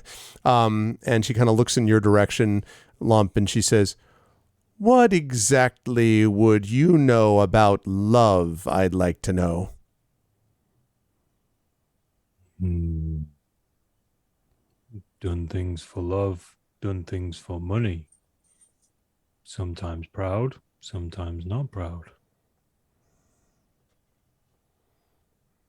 She kind of leaned. Oh, go ahead. Sorry. What have you done for love? Is there more cursed people we need to find? And she kind of pauses and she says, I did the only thing I needed to do for my one beloved. And she turns back to Regina. And I don't know that I believe you. That's why I'm going to ask you to make a deception check, said the GM. Yeah. It's good because Regina is so deceptive and so used to riddle upon riddle. I love how the one person, by the way, who's most capable of doing this, Weddle, has been the one person that circumstances have not allowed to make these lies. Like, everyone's just like, I'll lie instead. Like, Weddle's like, hello? Can I assist? Can I do a help action? Not to assist in a lie. You can you may or may not have an opportunity to lie after this. We'll see how things go down depending on what happens with Regina just now. So Regina, do you have deception? No. I didn't think so. So why should I? Wits time. Yeah. So it's 3d6. I'm gonna use a light fade and roll 4. Okay. Just, maybe I get lucky. You never know. I take the 6, 5, and 4, which results in a 15. These are all very good rolls with a very, very suspicious, determined person on the other end of them. And she just stares at you and is like, nope, that's not something I believe. But I do believe now that you're all lying in an effort to protect Morris and keep him from me. I mostly lie to annoy you, actually, because I don't get you, and you want to kill Morris so he loves you, and that seems like all kinds of crazy. And she sighs and she looks at and then they finish the sting, drawing the weapons the rest of the way. And let's roll, folks, on some combat here. Let me fire up some combat music. Let's go with this. Does that work? Yes. Okay. Alrighty. So let's talk a little bit about how this is going to work. Now, right now you are inside this large inn chamber. I am sorry that I do not have a battle map for the inn chamber. I wasn't 100% sure where we were going to be fighting anyway. So you are at the moment inside this place. So what we're going to do here is, give me just a second as I pull up my flow charts, etc. Okay. So first order of business is to figure out how we're going to do the order of things and the like. So, up with that one. Okay, there we go. All right. Players, you're going to get the decision to decide how this is going to work. Now, there's no surprise involved. You both obviously have been setting up for this moment. I think it's pretty clear for a while. So there's no ambush that's going to be involved in terms of surprise and the like. So there's a question about position. Now, to be clear, the way that this room looks right now is you've got Lump on the one side in the door, half in and half out was, I believe, the way that Lump described it. And so Lump is kind of, midway between, basically. But on the other side of him, inside the chamber, are basically these 5 bandit types that have leather armor and things like that, with short swords that they have. And then Shyla herself, who is there and has drawn forth a wand from beneath her robe. So we've got those folks there. Then we have, and I already mentioned Shyla. Then on the other side of Shyla, we have Reginald and Regina, and we have Hweddle, and behind them the bar, behind which the ghoul bartender is still standing. So with that said, what order would everybody like to go in terms of handling how they want to handle this combat? I badly need to take a recovery action first thing. Might be helpful. According to my notes, I have lost all my javelins. Can that be true? You threw a bunch of them, as I recall, recently. That might yes. be true, actually. Yes, I think that's true. Okay, Yeah. then I only have my spear, so... Those heal were all thrown the in way. retreat. Yes, you were throwing them at a bunch of creatures that were pursuing you. That were non-corporeal at that. That's right. I need to ask a Not my fault. life-based question in a second. Okay.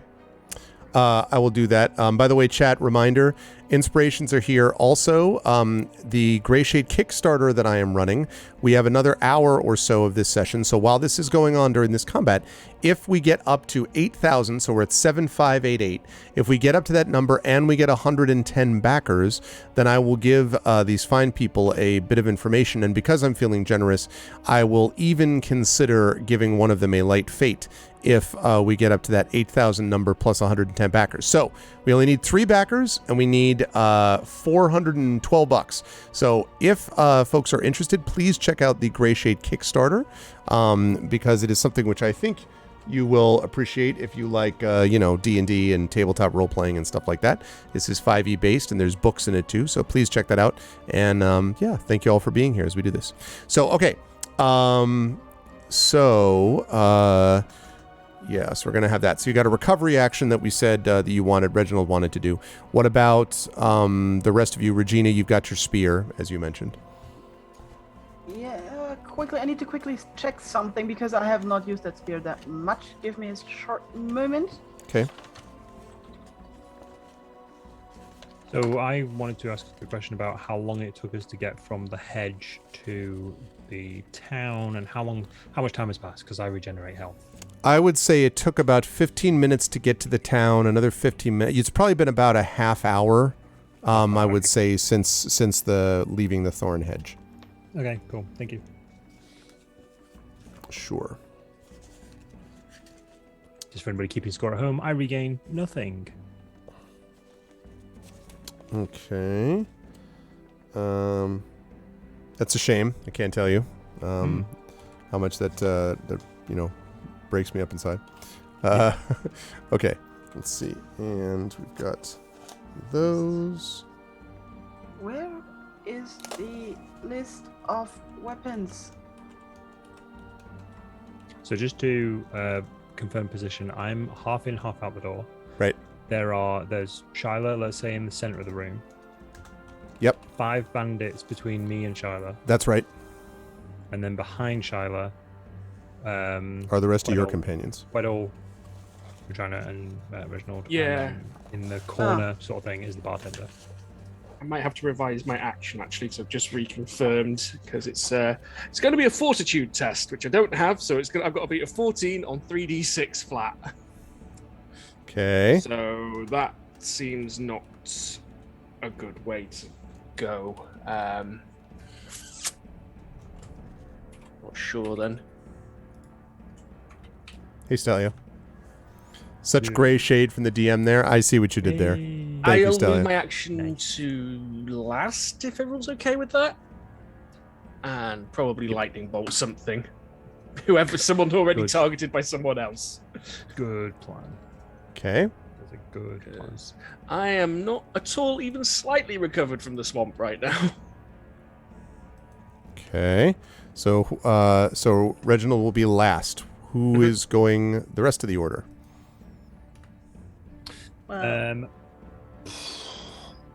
I There we go. need to get to One my piece. companions. So, No, because if you come to us, that leaves Marvin unprotected. yeah, I suppose. I only have one spell point left, so I'm not going to be able to do anything really useful apart from my rapier. I'm happy to go first. Do a stabby stab. So Weddle can go first. Do I still have ale?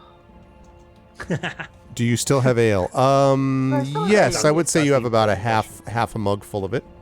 That is an important question. Okay, wonderful. It's so. I would like to go first if everybody's fine with that. I have no problem with that.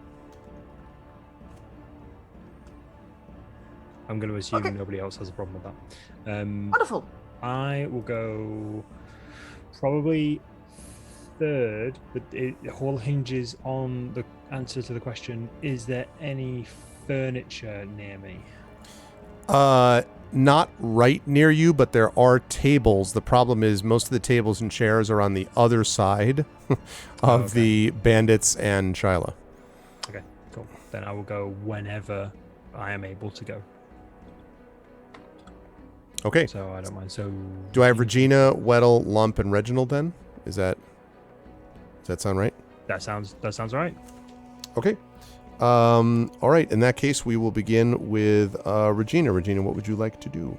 I would like to throw my mug of ale. No, it was a pitcher, right? Pitcher of ale. Not pitcher. against- No, they use the pitcher to pour it into a mug. So you have a mug. Yeah, I have a mug. I want to throw my mug of ale against the head of one of the fighters.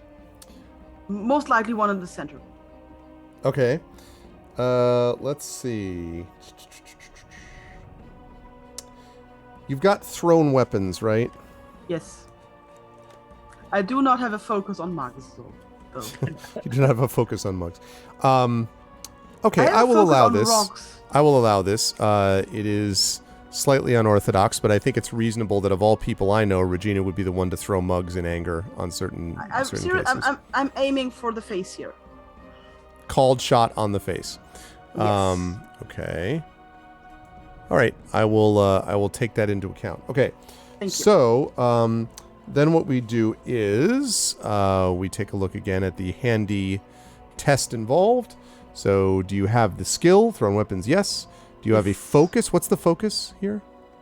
It would be focus mugs. I Yeah, guess, you but don't I have that. Yeah. I No, have is there like an rocks. improvised weapons focus or something like that? I have not seen it. I don't can think there is, but check. I have rocks. If you say a mug is like a rock. nah, mug is not like a rock. Except insofar as you can throw them, but still. Thrown weapons. There we go. Focus blade, exotic, javelin, makeshift weapon would have been the focus, I guess. I don't have that. Yeah, makeshift weapon would have been perfect, but yeah, no. I don't have perfect. Okay, then I'll just throw it with the skill against the face of a center human. Okay. Oh, So, and let's see here. Am I going to increase the... No, I won't increase the threat yet.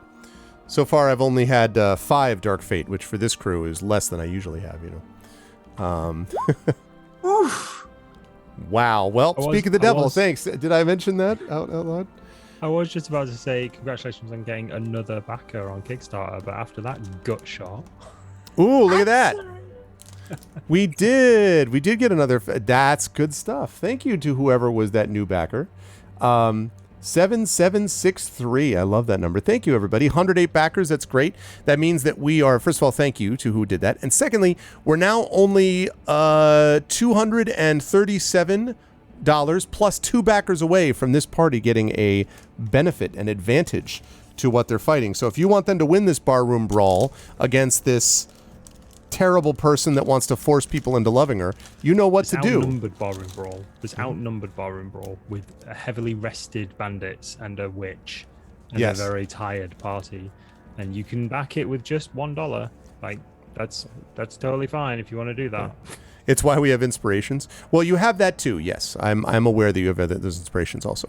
That unfortunately is a terrible miss. In fact, it's a. I mean, not your fault. It just happens, but it is a failure. I'm really happy I didn't use any fate on that because there's nothing that could have saved this. Yeah, nothing would have saved you at that moment. So you basically throw it. It goes wildly out of the way, like just completely misses. So let me see if I'm able to do something about that because let's see. When attacking her. Okay, no. So I would say that in response to that, when that happens... Okay. When that happens, he is able to step up and is going to swing away at you when you have failed. So, strikes you for maximum damage. Yep. So he's going to strike, stand up, sort of step forward, and bring his sword down in a vicious arc at your side. And I assume you're just so angry at having missed with this improvised weapon that you're not paying close enough attention, which is why he's able to attack you in the way that he does. So let's see. He brings his sword down and is going to do...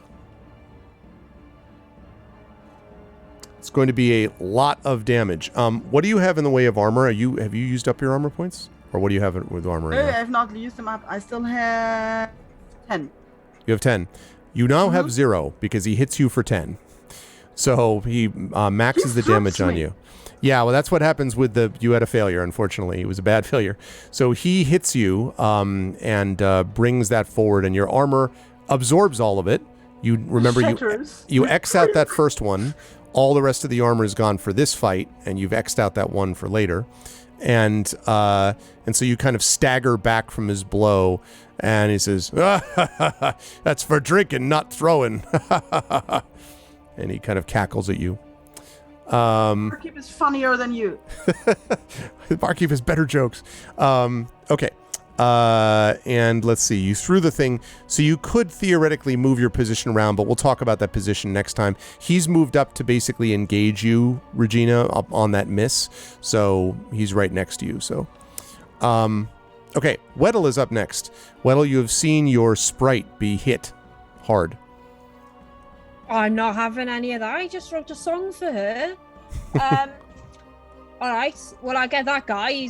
I've clocked right onto him. Okay. I'll have a go at him with my rapier, please. All right. So let's have you make your melee attack, which means that you are going to be rolling this. So you're going to be doing a test. Do you have you should have a focus, I think, in melee combat, I believe. Yes. Well, yeah, I've got the melee skill. I mean, the melee skill I meant, sorry. But you have a focus in rapiers, right? Do they call it piercing weapons or rapiers? I don't have a focus. It's Okay. just a normal skill. Okay. So then 3d6 plus your aspect. And I believe the rapier is not brawn. I think it's... agility. I think it's agility, right? Yeah. So it's 3d6 plus my agility. Right.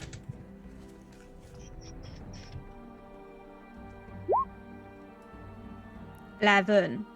Okay. 11 is unfortunately not going to get it done against this creature. What? He dodges out of the way. So it is a failure, which means that he... Actually, but it's the same one, so he can't get an attack on you, you'll be happy to know, because he already attacked Regina. So that's good. But you are unable to hit him. So, okay, that takes care of Weddle. That's going to lead us on to Lump. You said you wanted to be up next. Didn't I? I can't reach Shyla from where I am, can I? Not at the moment. No, there's a lot of obstacles between you and her. Okay. Are these guys like surrounding the door, or they like? Is there one between me and Shyla, or are they in like a line, or? They're kind of at the moment. Well, there was a line. There's really 3 guys now because 2 of them. Sorry, I should say 1 because they both attack same one. One of them is engaged with Hweddle / Regina. So the other 4 are basically in a line because they haven't operated yet. They haven't acted yet. A line like left to right as I'm looking at them? Or Yes, a that's line, right. Like, between... Okay, no, cool. left So to right, not... yeah. Yeah, cool. They're not in like a, okay, line them up, boys. Yeah, no. I've Just got 1 arrow. bowling pins, yeah, no. Yeah. Okay, cool. So the one between me and Shyla, I'm going to reach forward and try and attack. Okay. By swinging both of my fists down. No, well, I'm not going to swing them down. I'm going to step forward, lean down, and swing them up to try and uppercut him. Oh, with nice. both of my fists balled. Classic, the Incredible Hulk maneuver. Yeah, pretty much. Why is nothing on fire? Well, the night is young, called in. Yeah. Who knows? Yeah, just you wait. Just you wait. I wanted to know there was any furniture near me. I've completely forgotten how to attack. I've forgotten everything to do with this game. So you're going to be making a test. So you're going to be doing, this is going to be a melee attack. So 3d6 plus brawn plus 2 because I have a focus in barehanded. Yeah. I remember now. 3d6 plus aspect plus 2. I remember. And I guess you could use light. Do you have a light fate left? I have a light fate. I'm Yeah. saving it right now. Okay. 21. Okay. 21. Although that's 3 plus 4 plus 5. Yeah, well, that's clearly a success. It's not double, so it's not a great success, but it is clearly a success. So you're going to hit your target for full damage, but your opponent will hit you for half damage. So first of all, you're going to hit your target for full damage. Which I cannot remember what it is. I think it's 1d6.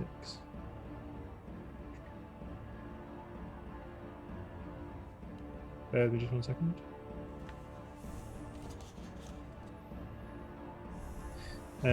Is this a standard success? Yes, it is. 1d6 plus 2. Whoops. Never mind that. That was my other notes. Sorry, that I just put on there. So it would be, so yes, 1d6 plus 2 sounds right. 1d6 plus 2, so that would be 5 points of damage. Okay, 5 points of damage. All right, they take all of that. We're going to see how much of that goes to their armor. That's what I was meaning to put up there since you asked for information, Helen. Okay, so 1d6 plus 2 is 5 points of damage. So 3 of that is going to be absorbed by armor, and they're going to take the other 2 points in their armor. You just bash through their armor, basically. Nice. And like kind of the sucking chest wound type of thing as you hit them in the solar plexus. You do not knock them off their feet or the uppercut, but you do definitely take out their armor, and they notice your presence. They are going to hit you for half damage in the process of doing that. Mm-hmm. And that is going to be a total of excuse me. That's going to be 4 damage rounded down. So a total of 4 damage. Do you have armor? What do you have on armor? I don't have my current armor total, unfortunately. But I think I got hit at least a few times armor-wise. It didn't go down to 0, I remember that much. Okay. I would probably say, unless you have a note of it, I would probably say, in fairness, let's say I have half armor left. I do not have a note on your armor. So it's normally, I think it's normally If it 12. was from the swamp fight, that was mostly psychic damage, which bypasses armor. Right, that's true, Was it? actually. Oh, I might have full armor then. Although you might have taken armor, like you took damage in previous fights, but that wouldn't lower it that much. It would just lower those, the squares that are out until you repair and retrofit the whole thing. Yeah. So Until I refit it. So you normally would have had a 12, did you say? Yeah. Okay. So say we have, so then you probably have close to that. Maybe you have 10, let's say. I would say, yeah, that sounds fair. So. And then you said, how much did I just say was done? I said 4? 4? 4. So that means, okay, so you're going to X out one of those things and then slash out the other 3. So you have 6 armor left, and no other armor goes through. Also, we got another backer and support, which is awesome. 7895. We are 1 backer shy, chat, and $105 from giving this party some help in this fight and benefiting them with a piece of information as well. And also making other people happy. Probably do with it. Like me. Okay, good stuff, Lump. That's going to lead us to Reginald. Right, yeah, so he would like to try and get behind Regina and Chweddle right now for his movement. Because he kind of needs a, no offense, those of you who are alive in the party, but he needs a meat shield quite badly. So if he'd like to shift so that there's a wall of meat between him and the shop. Wall of meat. Wall of meat. Okay. I'm hungry. All right, I think you can do that. That is a And he very would strange like to- improvised spell. Wall of meat. Everyone just goes, ugh. Ugh. Yeah, it was just, it's leaking. Oh, look, it's Diablo. Well, on the subject of meat, he's going to try and cook some by lightning bolting the guard that Lump just smacked. Okay. So he's going to do some nature spell casting, and a very, very small thundercloud appears over his head because we're indoors. Okay. Strikes out with a lightning bolt in his direction for 3d6 plus 7. Oh, okay, 16. Okay. Double 4. Yes, that will hit, which means that is going to be I believe that is a great success because of the doubles. Mhm. And right, if it was triples, we're talking about extraordinary success, but it's a great success. So, opponent does not get an action. You inflict full damage on your target, so you can now roll your damage Okay. for this lightning bolt. So that'll be 9 points of damage on him. Did we note from that description whether that bounces around like a D&D lightning bolt would? It's not going to Baldur's Gate in here. No. Okay, all right. It is a I've seen that targeted happen single before. target attack. You'll be happy to know also that bandit has no armor left thanks to Lump's previous work. So that is, you said 9 points of damage. He's just going to take Yes. all of that, and he's like, Explode. he does not blow up. He looks extremely hurt and scorched and burned and very bad. It's bad. It's very bad. He's in bad shape. I was thinking about the barbecue comment Stalio made. It's pretty close. He is in terrible shape. So success, and he does not even get an action on you or anything else. Okay. The only ones right now who have not acted, since all of you kept focusing your attention on one bandit who just kept, like the poor guy just got destroyed, it means that we're going to get enemy actions from the other bandits, and we're going to, of course, get Shyla as well. So what we're going to do here is, as we have the enemy phase, all right, they're going to move to engage a player in melee. So let's see. I am going to have, we've got the one on Regina, but that one is already otherwise occupied. So I think we're going to have two that are going to go for you, Reginald, and two that are going to go for Lump. Because the other remaining one is currently smoking in front of Regina. So two are going to go for Reginald, and two are going to go for Lump, who's sitting at the door. For the ones who are going to go for Reginald, I need you to make for me two defense tests. These are melee defense tests. So, and it's basically defense against melee. So we're looking at agility or brawn is what you would be looking here. Okay. Luckily, I did take a melee, but it's non-focused melee, so it's just a flat +3 for my brawn. Okay, 3d6 Boy, am I plus badly aspect. invested in that. Well, let's see. That's a 14 and a 13. Okay, the 14. Nope, a tie goes to both. So, but those are both going to hit. Unfortunately, Aye. 14 was close. So on a failure, it means you do not resist any of the damage or effects. You're going to take full damage minus your armor. So let's see what they're going to get.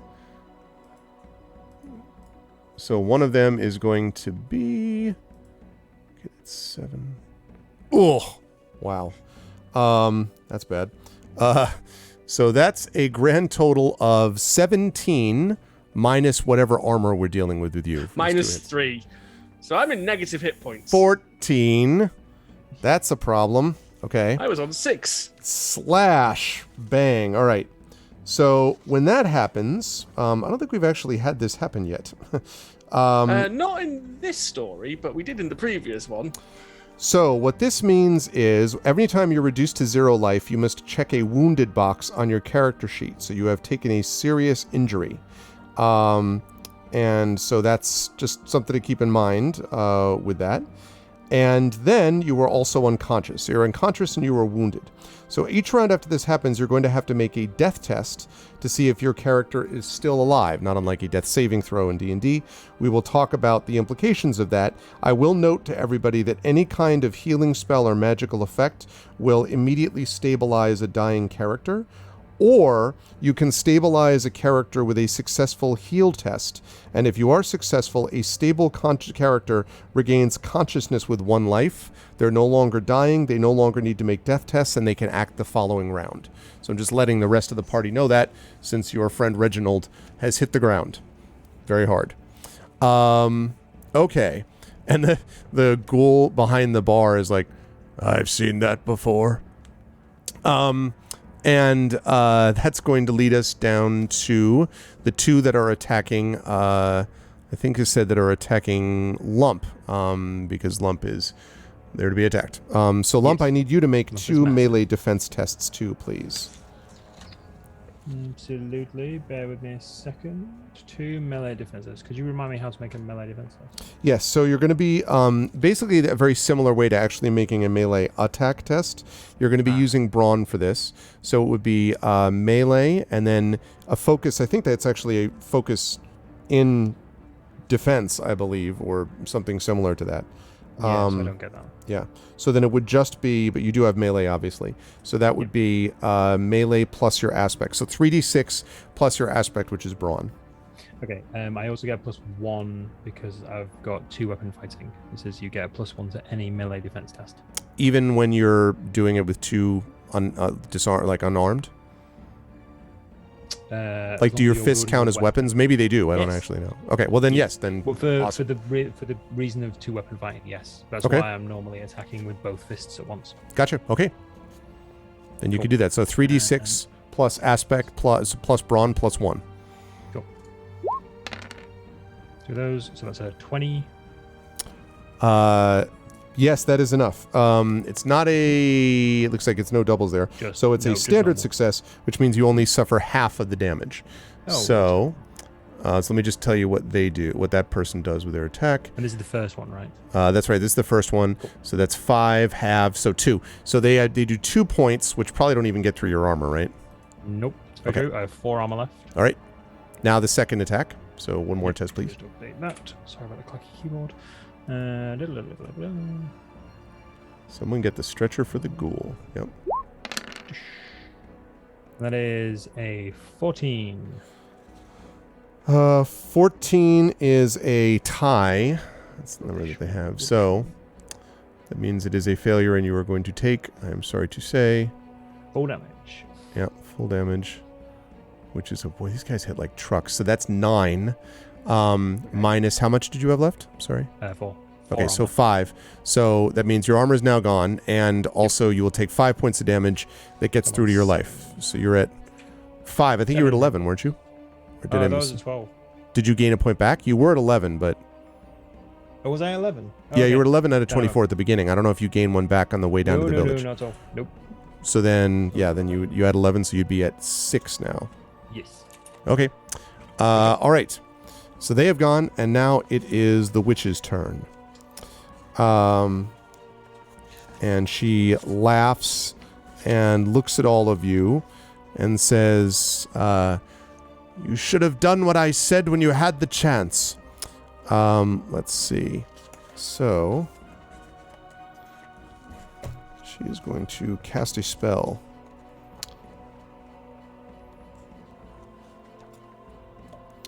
I think she might do... Is it that one? Okay. Okay.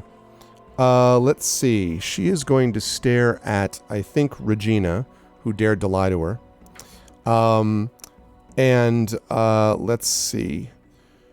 I need you to make for me, please, Regina, a craft defense test. So, basically, you're making a test using your craft.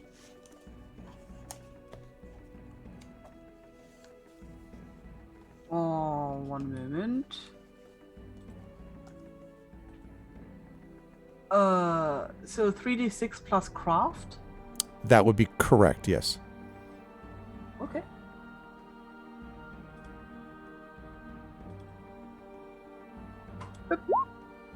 Whoa! 20. Wow, 20 and doubles. So, a couple of notes. First of all, I think that means you get a light fate, which is good. Yep. And probably necessary. Secondly, you are going to have a success, which means... Okay, so it does... Her intention does not actually work. She had meant for you to wither, but that did not actually happen. Okay. On a success, that didn't occur. So having made that test, the defense test... Okay, it may just be that that's all, is that it just doesn't affect you, and that should be good enough for that to work. Okay. Let's see. Yep, take no damage, completely resisting. You resist the... It's actually it's a great... Yeah, no, it's a great success. Yep, take no damage, completely resisting the spell effect. Okay, it has no effect on you. And she kind of seems a little surprised by that. She's a little bit like, shocked that you don't seem to react. I stare her down. She stares you, you're like, no. Like, you stare her even more down. She seems troubled by that. Okay. And that's going to bring us up to the top of the round. As a quick reset, we are inside this tavern. Currently, Reginald is lying on the ground, quite hurt. Currently, Regina is staring down Shiloh the Witch. Weddle is, perfectly happy with everything, apparently. Not particularly injured. Lump has been fairly hurt, I think it's fair to say, so far. One bandit is within an inch of death, and the others are not, and the witch is as yet untouched. So, with that said, party, what order would you like to do things in, and what would you like to do? I'm getting my death check out of the way, because I'm guaranteed to pass this one. Okay. So you're going to want to do yours first. Yeah. Okay. That sounds like overconfidence, but he's actually guaranteed to pass this one. No, mathematically, even if I roll a 111, I pass. Yep. By the way, as you folks are doing this, I'm announcing to the party that I am using one of my Dark Fate to increase the witch's threat. So I'm just letting you all know that I've done that. You don't know what the threat is, but I have used one of my Dark Fate to do that. So keep that in mind. Okay, Reginald has done that. What about the other three of you? My vote at this point is surrender or setting the place on fire. We're all just there starting a fire in the corner.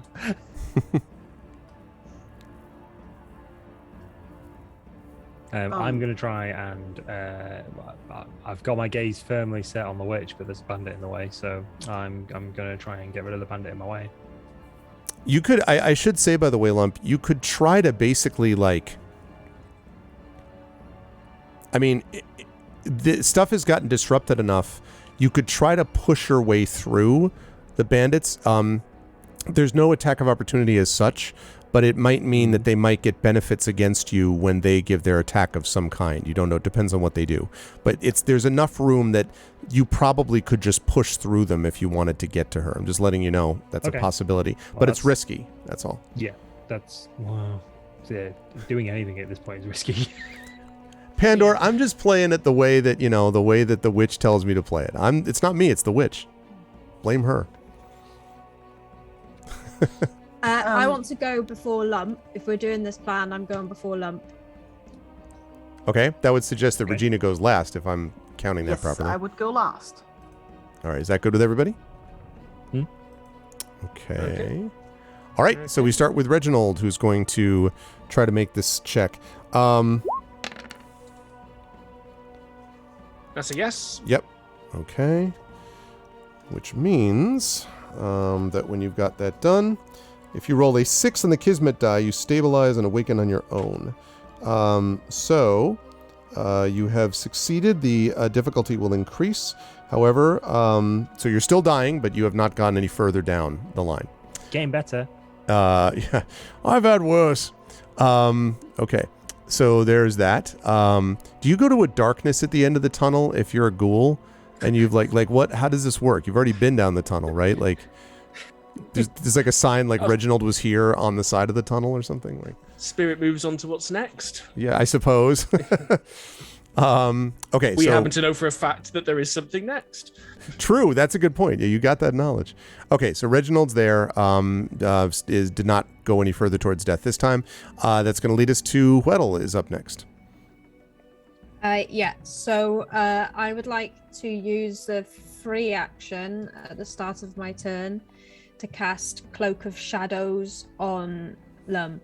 I just think, Troll of Darkness. Void Troll. Troll of Darkness is great Let's go stuff. back to the good old days. It's true. On Very Warhammer also. On a success, any damage the target would take as a result of ranged or melee attacks is halved until the start of my next turn. Awesome. If I succeed. All right, let's see if that happens. It's pretty low difficulty, so hopefully. Have a look. Sounds like something from Sauron. Yeah, a little bit. Let's go. Roll. Remember, chat, $105 away and one backer from giving these folks a bonus and a benefit and some information in this combat. If you support the Grey Shade Kickstarter right now, you can help these people. 14. Okay, that is enough. Difficulty is only 11. So suddenly, Lump, you are covered by shadow. Excellent. Awesome. I have no spell points left. And that still leaves me a full action, right? Because that was a free action. That's right. Yep. All right. I'll have another go with my rapier, please. Okay. And on the guy that's burning and that you've been focusing your attention on, yes? That one? Yeah. Okay.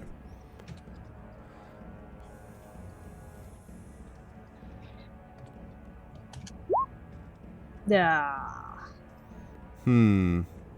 Yeah, that's unfortunately not enough. So that does not work. That means... Lover, not fighter. So that means... I'm not a lover either. Wed singer, not fighter or lover.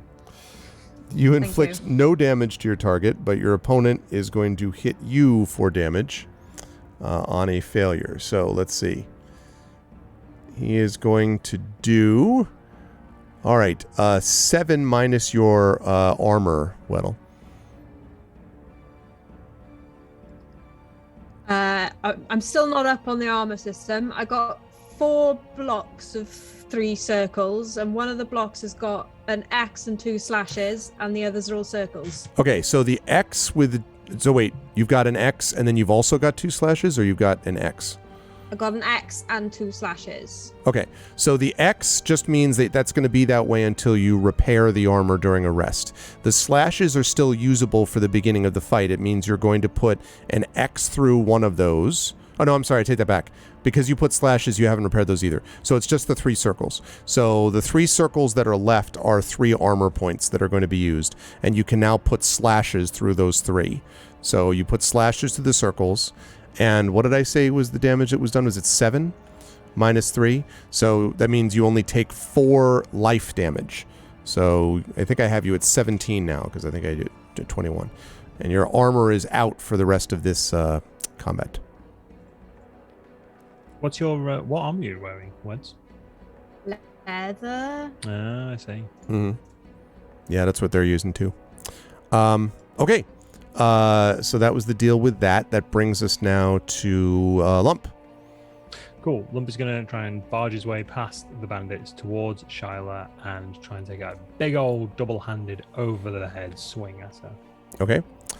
Let's do that. And then we'll talk about, they'll probably get a little bit of a bonus to their attack on you when the turn happens, Yep. but right now this is on her. Attack, so 3d6 plus that, plus that. And I'm going to spend a light fate to roll 46. That all seems very logical. Thank you. So I get my life fate back, and I'll drop the 2. So we're looking at 23. A 23, even with increased threat, is going to definitely do the job. No doubles, that means it's a standard success. So you're going to hit her for full damage, she will hit you for half damage. I have Kismet dice stuff that I need to read a second. I need to roll 1d6 because I heal when I roll a 6 on the Kismet die. That's right. A Troll! 6. Look at the troll! Wow. I am healed. Hulk smash. Well, Nice. Yeah, absolutely. So now I'm on 12. See, it was just a premonition. Yeah. You knew you were going to be a 12. Yeah, absolutely. So let's do that. And also, instead of rolling a 1d6 damage, I can roll 2d6 damage instead. Okay. And this was a normal success, correct? That is right. Can I spend another light fate after succeeding on a test to turn a standard success into a great success? I believe. No, I can't. Sorry, I don't I've just think you answered that question. can do that. No, I can't. Okay. You can do it if you haven't already spent light fate on a roll, but you can't if you Okay, already can't do it have twice, spent yeah. light fate on a roll. Yeah, okay, that's fine. Okay, no, cool. So what's my damage? My damage is going to be 6 gives me down 2d6 plus 2.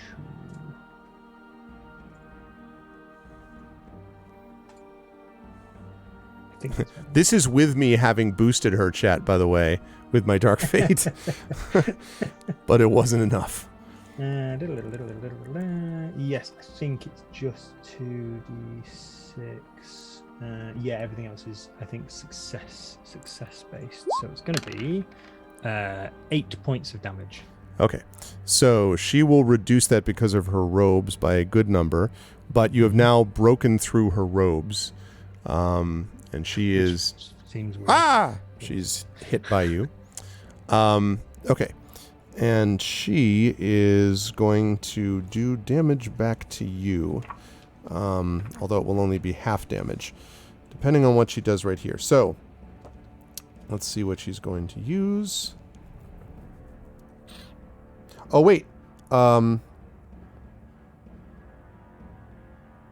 Okay, keep in mind that you're going to have this halved twice, because you're halved, but you also have Weddle's Cloak of Shadows on you, Lump. So you're going to take half of that damage too. So this is halved. So yep. that will be good.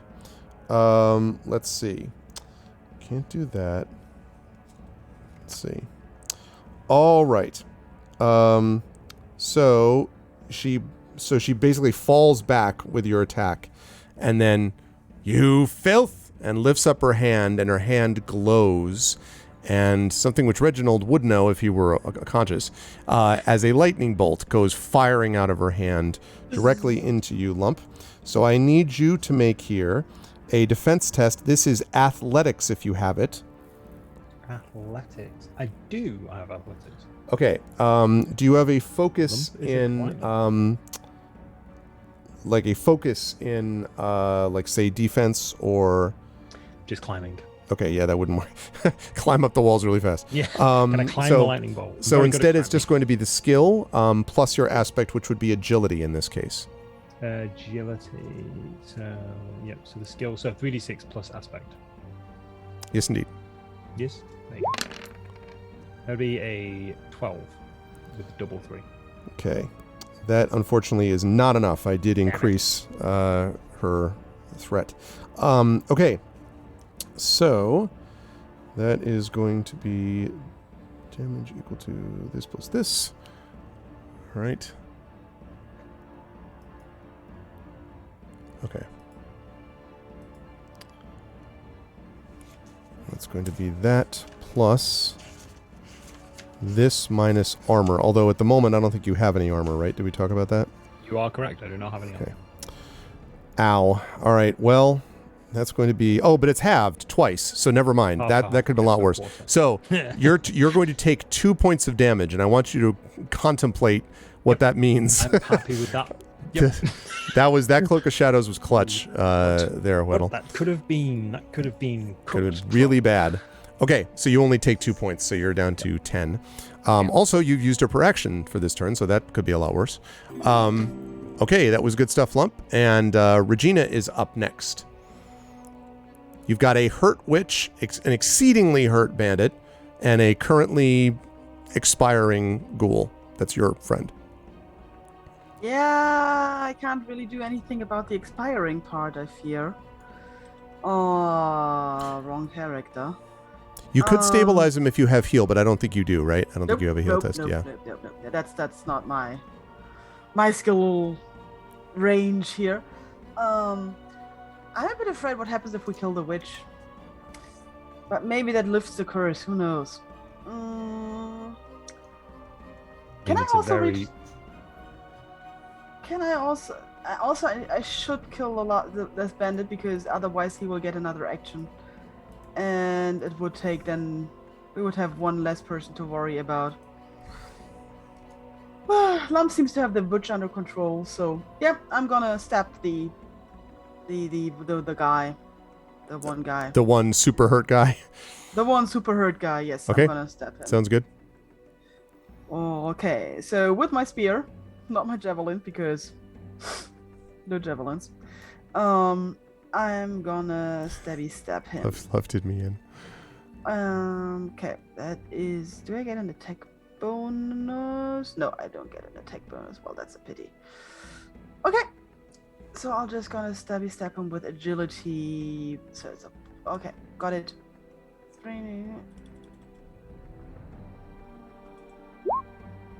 There we go. 22. Wow, that will 100% hit. That is a success.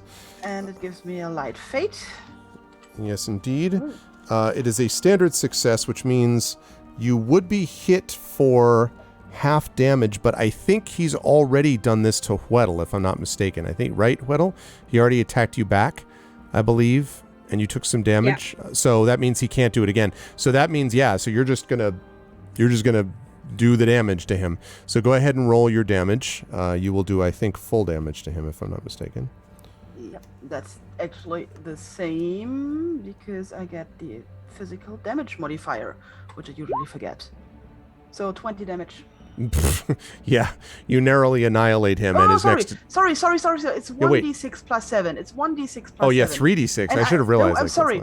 So we just take the 4, I guess. I'm sorry. It's 4. It's 11 damage. It's okay, 11 damage. Plus 7. That still narrowly annihilates him plus his next of kin, since he had very little left. I'm sorry. He just goes flying backwards. It's okay. That's fine. He goes flying backwards and lands on the ground and does not stir.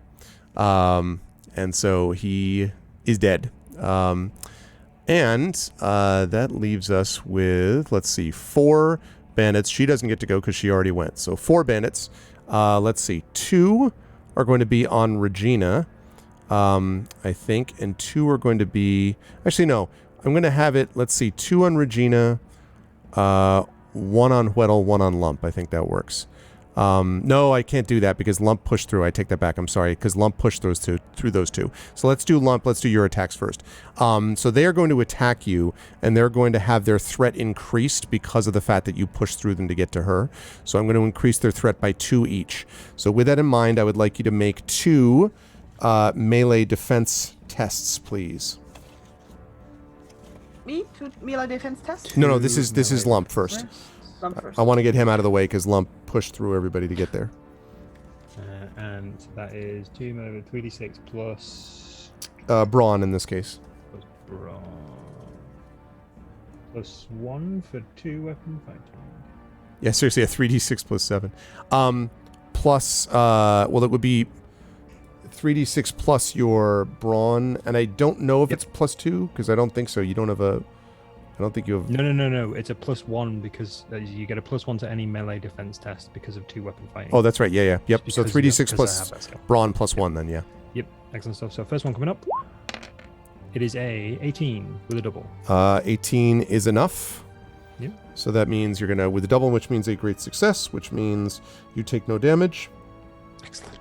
Which is good. And second one is an 18 with a 6 on the Kismet die, so I will take that light fate. These are good rolls. Okay. Good rolls. Now that is a standard success, so you are going to take half damage from that one.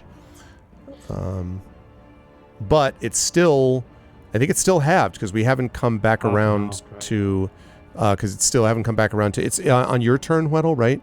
To the beginning of your next turn is when that Cloak of Shadows lasts till? Is that right? Okay. So he is going to do 5 and then halved and then halved. So you're going to take 1 point of damage there, Lump. Excellent. I will take that on the chin. Thank you very much. 9 out of 24, right? Yep. No, Okay. 24. 2 light fate, 0 armor. Okay. 2 light fate, 0 armor, and that was the first attack. Oh, that was on that other one was great. Yeah, So that was both yours yeah, are good. Okay. Yep. All right. Yep. So then we have one on Weddle and one on Regina. The one on Weddle is let's see. So I need you to make a melee defense test for me, please, Weddle. So that'll be 3d6 plus this would be it would either be agility or brawn, actually. So it's your choice as to whether you're ducking out of the way. Probably agility for you, right? Yeah. Okay. A 16. 16 is enough, yes. So it's just a success, not a great success. So you will take half damage from that attack, which means that Weddle rolled 2 3s. Oh, yeah, you're right. I'm sorry. I didn't see the doubles. So it's a I'm great so success and you take no damage. Thank you. I didn't see that there were 2 3s. Excellent. So good stuff. Okay, and then that was the one on Weddle, and then the one on Regina. Regina, I need you to make a melee defense test for me, please. Could I just interject Okay. really, really quickly? I forgot to roll a d6 to heal when I rolled a 6 on the Kismet die. So I'm Oh, please do that. Thank you. Because troll. Because Sorry, troll. carry on. Oh, you do. I thought it. There. Okay, there. It's just getting that done. Okay, so you're 13 now, Mike? Yes. Thank Okay, you. Sorry. good. carry Thank on. you. All right, so now your test, please, Regina. For me, it's agility because I wear a spear, or what is it? I think it's your choice, actually, in this case. You Well, can then- do with a then it's- melee either agility or brawn. Okay, so it is just agility, no weapon focus, right? Just I think that's 3d6 right, yeah. plus agility plus 1 because of 2 weapon fighting. So this one, it's 3d6 plus. Yeah, okay, got it. Plus agility Sorry, plus I'm so 1, I think, tired. right? 3d6 plus agility plus 1. Sorry, I'm just so tired. No problem. 13? 13 is not enough. So unfortunately, that is going to be a failure, which means you will take the full damage from this, which is fortunately only 5 minus, but I think your armor is blown out. I think we just decided your My armor armor was is gone. blown out. Yeah, so that means you're going to take 5 life damage. So you're down to 7, I believe I have you at. Yes. Okay. All right. Hey, listen, it could be worse. And Shyla doesn't get to do anything because she already used that lightning bolt. All right, we're back into the top of the round. Oh, wait. Reginald, did you do your... Is the first time you were dead, so you didn't have a chance to do anything. Okay. So next round, are you going to again want to go first, Reginald, to get that thing out of the way, or do you want to go later on in the May as well go combat? late. I think later on this time makes more sense, actually, like going after all the action. Okay. This is just a check. Party, let me know what y'all want to do. I want to go before Weds. Okay. Because Weddle's Cloak of Shadows will be incredibly useful. Doesn't it stay? Until Weddle, the start of Weddle next turn. Yeah. So you want that to If be I as go late as first. possible, right? Yeah, although it mostly works on defense than in the opposite. But, you know, if you attack someone and you miss, then that might help. So Exactly. I'll go last again then. okay, so Regina goes last. Lump, you're going, you said before Weddle, right? I'm going to go before Weddle, so it looks like I might be going first. Okay. So are we This- looking at Lump, Weddle, Reginald, Regina, or is that right or no? I'm going to go after everyone else with my check. So you want, Lump, okay, you want to go Weddle. after Regina then. Yeah, Regina, Reginald. Got it. Is that good, Weddle? Does that work? Yeah? just started to- Yeah, okay. that's fine. Okay. All right, Lump, go to it. Excellent. Well, I would, but my cat has suddenly decided to walk all over my keyboard. Right.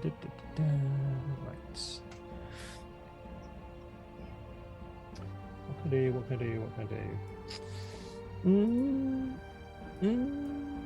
I mean, yeah, I'm probably going to attack. Well, obviously, I'm going to attack the witch, but I'm going to add a don't sit on my keyboard, dude. Come on. I'm sorry, that's not an aspect. You can. I'm going to add a don't sit on my keyboard, dude. That is plus 30. I'm gonna add a cat. Throw a cat out of nowhere. Just cats start appearing from the cloak of the void troll. Just a Suddenly, it just shower of becomes a troll cat. This is like a big shower metaverse of thing. I'm like, Feral cats. I've come to bargain. Right? What you buying? So let's attack Yes, and yes. So 3d6. Well, I'm going to use a light fate, so I'm down to 1 light fate now. Okay. So 46 plus aspect plus 2 for focus. Okay. Correct? That's right. Yeah, good. Sorry, it's late. I have to double check these things. Totally So understandable. that's 20. So I'll drop the. Well, actually, can I drop the 2? Because the last dice in the row is a Kismet die, isn't it? Yeah, you can't Can't drop the Kismet die. That's fine. I'll drop the 3 and go for a 21. So 21 will, and this is still on the witch, yes? Yeah. Okay. You'll be happy to know that despite the fact I again pumped her up because I've been doing that for reasons, that it still hits. So Troll-shaped reasons. yes. So that That does will hit, work, yeah. and that is just a standard success. Standard success. So you will take half damage in response. Yeah. So 1d6.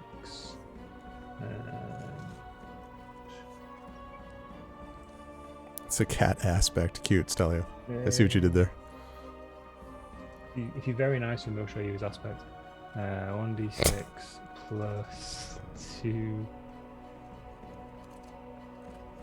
Which I think is correct. Yeah, 1d6 plus 2. So, up.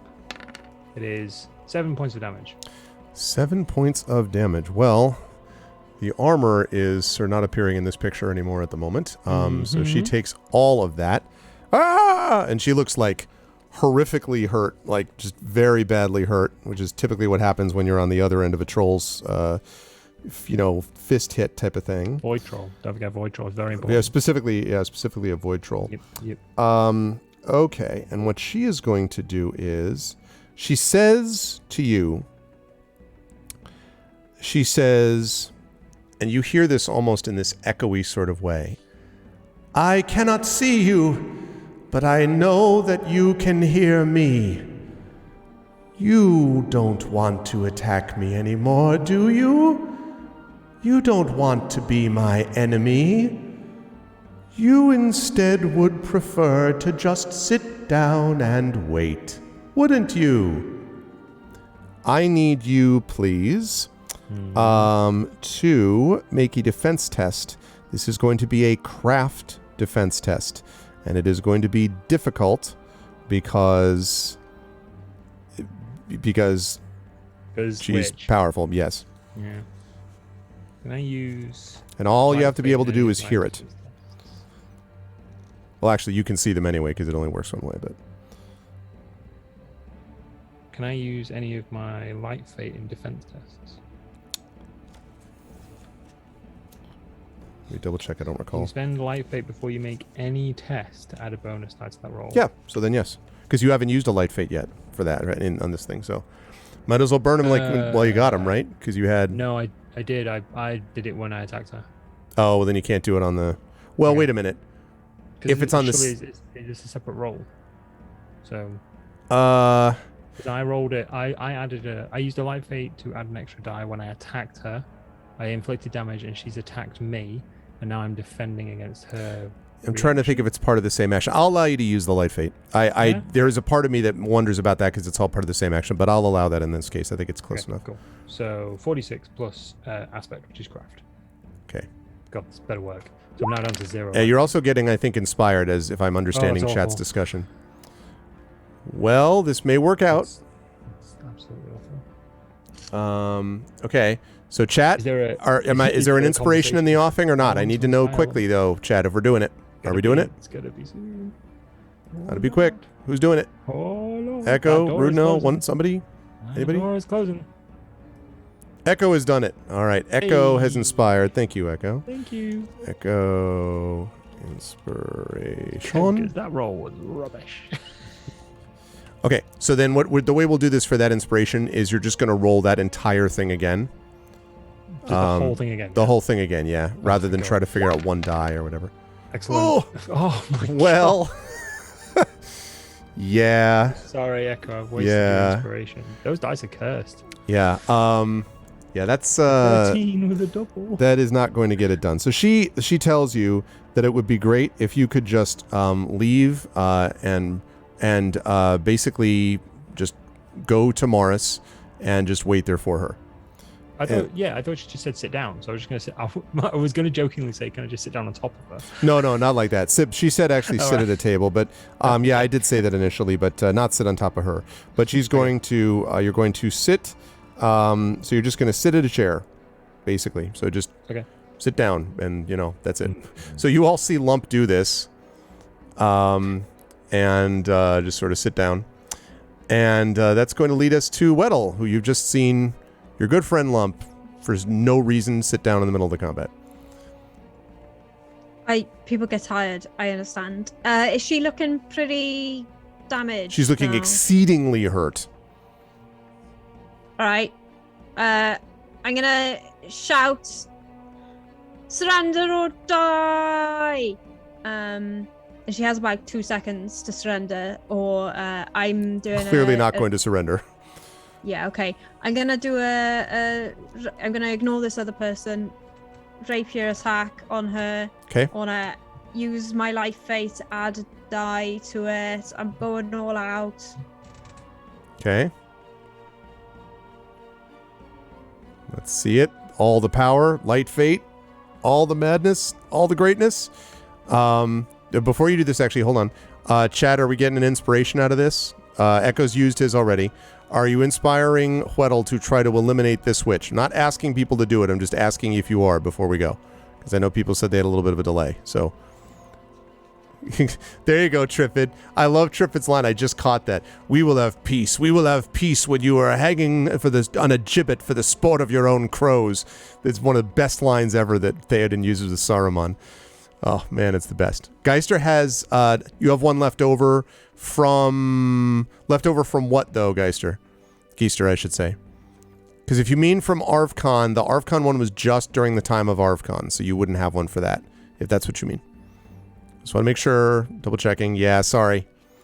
ArvCon one was for ArvCon. Sorry, though. It was great when we had it. Trust me. I appreciated that. Yeah, no, I love that.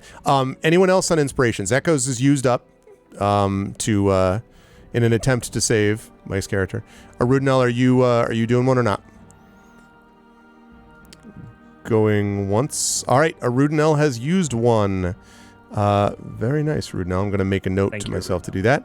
So you can roll twice then, Weddle, and you can take the better result. So all dice twice, if you follow what I mean.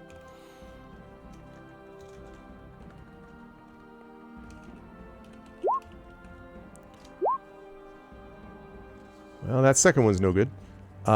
What's that first one? 18. 18. Here's where I look. I did pump up her threat. I don't know if it was enough, though. Chat waits in breathless anticipation. That's a tie. Tie goes to the attacker. Yes, so that is a hit. So, you have hit her. Now, damage is the question. Now, she'll be able to hit you back. But, and I will also get a dark fate out of that. But that's not going to matter if she goes down here like this. Hang on, we took the first roll, so surely you don't get the dark fate because I was on the second yeah, my roll. bad. I'm sorry, you're right. So I get a light fate. 100%. You get a light fate, actually. Yeah, I was looking at the totally wrong thing. Okay, it's 46 because she used a light fate, on her roll. Okay, so 4, 2, 2, and 6, and that one. Okay, good. All right. So that is going to hit. So now you roll the damage. 5. Well, thanks to a certain troll who decided to beat the living hell out of something to reduce armor first, she is going to get an attack off on you as she goes. Let's see. This will be the last one of these that she has, I believe. All right. As she slumps backwards, she whispers some words, and then a lightning bolt comes arcing out of her hand towards you. I need you, Weddle, to make an athletics defense test for me, please. Do you have athletics? As a skill? No. No. You do not. I had a feeling you wouldn't, but that character does not strike me as that way. So it's just agility then. So So you're going to be making an agility defense test, basically. So basically, you're going to do 3d6 and add your agility. Oh, nice, Rudnell. Thank you. You did the command on mine. Okay. Let's see. Yeah, 9. That is not going to get the job done. So she is going to hit you. But it's only going to be for half damage, but it might be for a lot of damage. We'll see. Nonetheless, so we will see. Byron raises a very good point. This entire section of combat might be a moot point because it was Wed's rolled an 18, but that was all 4 dice added together. Oh, yeah, that's right. That's quite So right. it'd be 16. You have to That's quite right. take one away. It's a 16. Yeah, 16. That's not going to hit then. So rewind time. Do a Prince of Persia. My bad. Yeah, that's my fault. You're quite right. Thank you for pointing that out. I would have figured it out like in 10 minutes and been annoyed at myself. Okay, so that's a lot of retcon to go back to. Yeah, that's not going to hit her, I'm afraid to say. So she is going to hit you for the lightning that we just previously discussed. Okay, and that's going to be. Did she not use her response already against Lump? With mesmerism. Yeah, quite right. You're right. So she can't do that. So that means that you're not going to be hit by her. And instead, she will have done what she did. So as we come back up to the top of the round, so it could have been worse. Well, as we come back up to the top of the round, we have. Oh, sorry. That's right. Reginald has to make his save, and then we'll come back at the top of the round. Oh, we'll see. Okay, I made it. I just saw a 3 and I knew I made it. Okay. Yeah, this gets worse. It gets harder every time, but okay. Okay, now the bandits actually get to go, the ones who haven't gone yet. Me. What? Me. I haven't.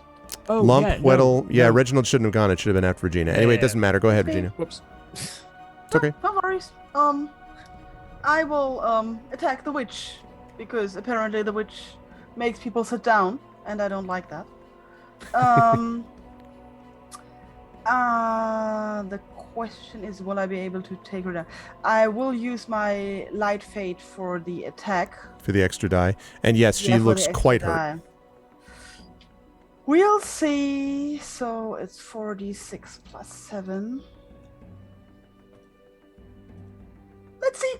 Fingers crossed. Come on. You can do it. It's a good roll. I drop a 3, 23. 23 is going to hit. And you got the light fate on the Kismet, right? If I read that properly. Yes. So 16, 7, 23. Yeah, 23. That will hit. Yep. And it doubles. It's doubles. And doubles, so it is a So great it's a success. So great you will not take success. damage. So all this stuff with the lightning business wouldn't matter anyway because she can't use her action for reasons we already discussed. Delicious. But all right, Yes. make that damage happen. This feels like a really delicious moment. Okay, then it's the damage. I use a 2-handed weapon with 2 hands, so it's 1d6 plus 7, not 3d6 plus 7. Okay. 12. Okay, so 12 damage. Yes. That will also annihilate her. You slice, basically just pierce her throat, I'm assuming. A lot of damage here. And she just, and sort of falls backward, and her arm sort of drifts out towards, in the rough direction of the door. And she says, Maris, my beloved, and expires. The bandits take a couple steps back and then book it out the door, just like run frantically in through the door, just like, the loss of the witch was very rough for them. And you are left with, there's a moment's pause and silence, and then you hear from behind you, it was a bit of a mess. And you turn around to see the ghoul who's still rubbing, the drying the inside of a new mug. There's always a mug to dry. And on the ground, of course, we have, at the moment, your good friend Reginald. So I don't know if anyone's going to come forward, do anything about that, but. So last time, person woke up after I slapped them in the face. So I'll do that again. Okay. Because that very obviously worked last time, so I'm like a magic hero, so I'm gonna do like. Okay. Like a demented seal. I'm assuming that the spell has worn off me. Yeah, well, yeah, with her demise, it did. Yes. Yeah. Okay. And so you kind of come to and are like, you're sitting at a table for some reason. So we won. Why am I sat down? Never do what the witch tells you. And is Reginald, Plan. and is he's frantically not waking up. working at. I'm gonna move over. I'm just gonna go and move over to Reginald and try and stabilize him with my heal skill, Okay. or rather my heal skill, rather than my heal skill. Heal skill. Because I had to just double check. I Kicks actually me had in the that one. head. Oh, sorry. Clear. I don't think you're supposed to punch through his rib cage. I don't think that's how it works. Clear. I said clear. I Okay. was very clear on this. Okay, so let's talk about the healing in that event to stabilize. So that's going to be death and dying in this particular case, and then the Is that a heal. book that just falls out of Reginald's robes. On Yeah, death and dying. exactly. Okay, so yes, I need a. Now you have an actual. We talked about this, right? That you do have a heal skill. Yep. Okay, so then yes, you can make an insight heal test. You do have the skill, so it would be 3d6 plus insight would be what you're looking at here. Cool. It's not good. It's a 7. Nope, It is a nope. zero effect. That's the worst roll, but also the best triple. Does anyone else have the heal skill? No. Okay, Nope. Reginald, Can I we need. still attempt to do something, or The thing with the heal though is that it needs to be trained, so you can't. You need to be trained in it, unless one of you has like a potion or something like that. But I don't think Alcohol. you do. Yes, alcohol. Alcohol is nice, but not a potion in this case. Not a healing potion anyway.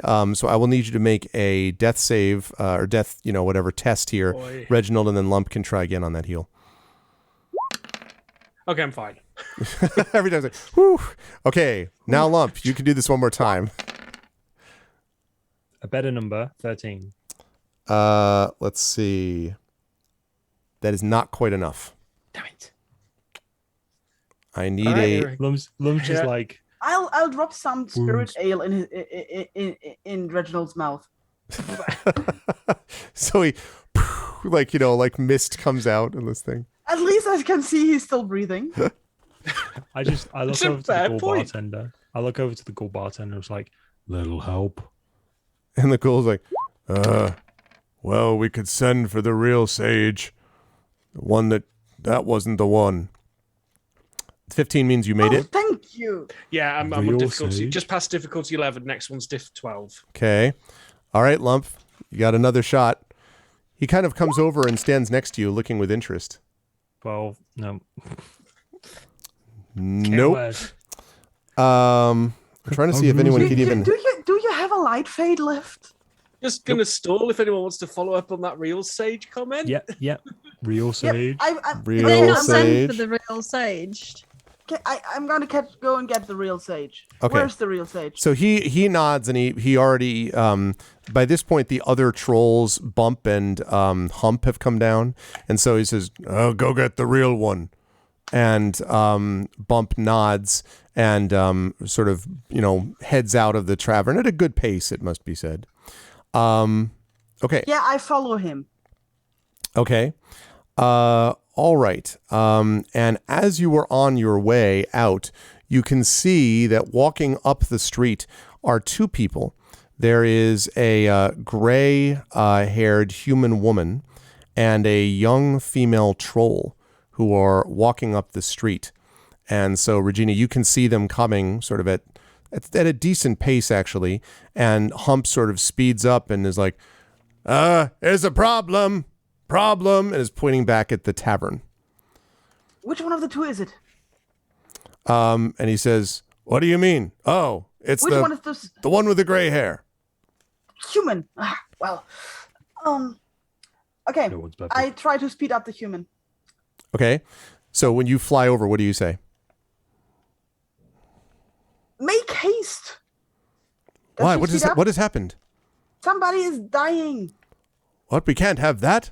Hurry Yeah, up. no, we can't have that. Okay, And so she hurries up, and the troll sort of runs behind her, and they do actually pick up the pace. And Lump, just as you're gearing up to try for yet another, like, come on, bursting through the door is the gray-haired woman, and the young troll behind her, and she had a strong heart, and she sits, comes up next to you, and she puts a hand on your shoulder, and she says, I think I can address this. And she puts a hand on the forehead of Reginald and whispers a couple of words. And Reginald, you feel the breath, the unbreath, fill your body again. And you are back up with a life point. And then she turns around and looks at the sort of carnage and at the looks at the dead witch and says, I wondered if Shyla might be behind this. What has happened here?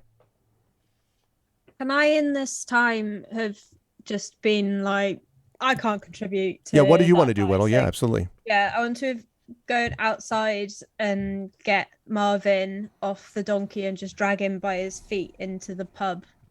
Okay, so that when they come in, so they kind of step over them, and then that means when they turn around, they see you with Morris sitting there. I'm like, what was his name now? I'm remembering. Morris.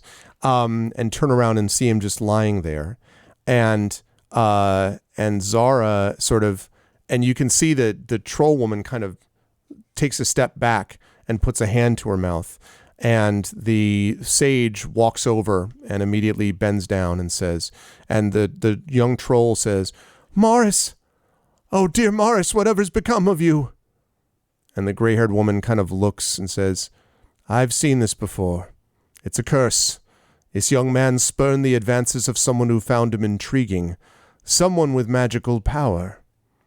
But there is an obvious solution. And she kind of looks meaningfully at the young troll woman. And the woman blushes and then leans in. And I think I have a picture of this for all of you, actually. If she tries to kiss him, I will stop her, because that is without consent. Wait, what? If she tries to kiss who now? If she tries to kiss the unconscious guy, that is not okay. She does do that. Yep. She is trying to do that. This is what she's trying to do. Nope. The sprite with the bloody spear will say nope. This is not okay. We don't do that. The sage says, well, these two know each other, and if she doesn't do this, he will likely die. Yeah, so say you. Well, he's not consented to dying. And she, the young troll woman, looks up at you and Regina and says, please, this is my beloved. It's Morris. We were to be together until the witch interfered. That is what the witch said as well. Yeah, that's what the witch said as well. And she says, but I am not a witch, though. Anyone here can tell you. And the ghoul bartender says, oh, she's not a witch. Does she float? I don't think so, unless I throw her.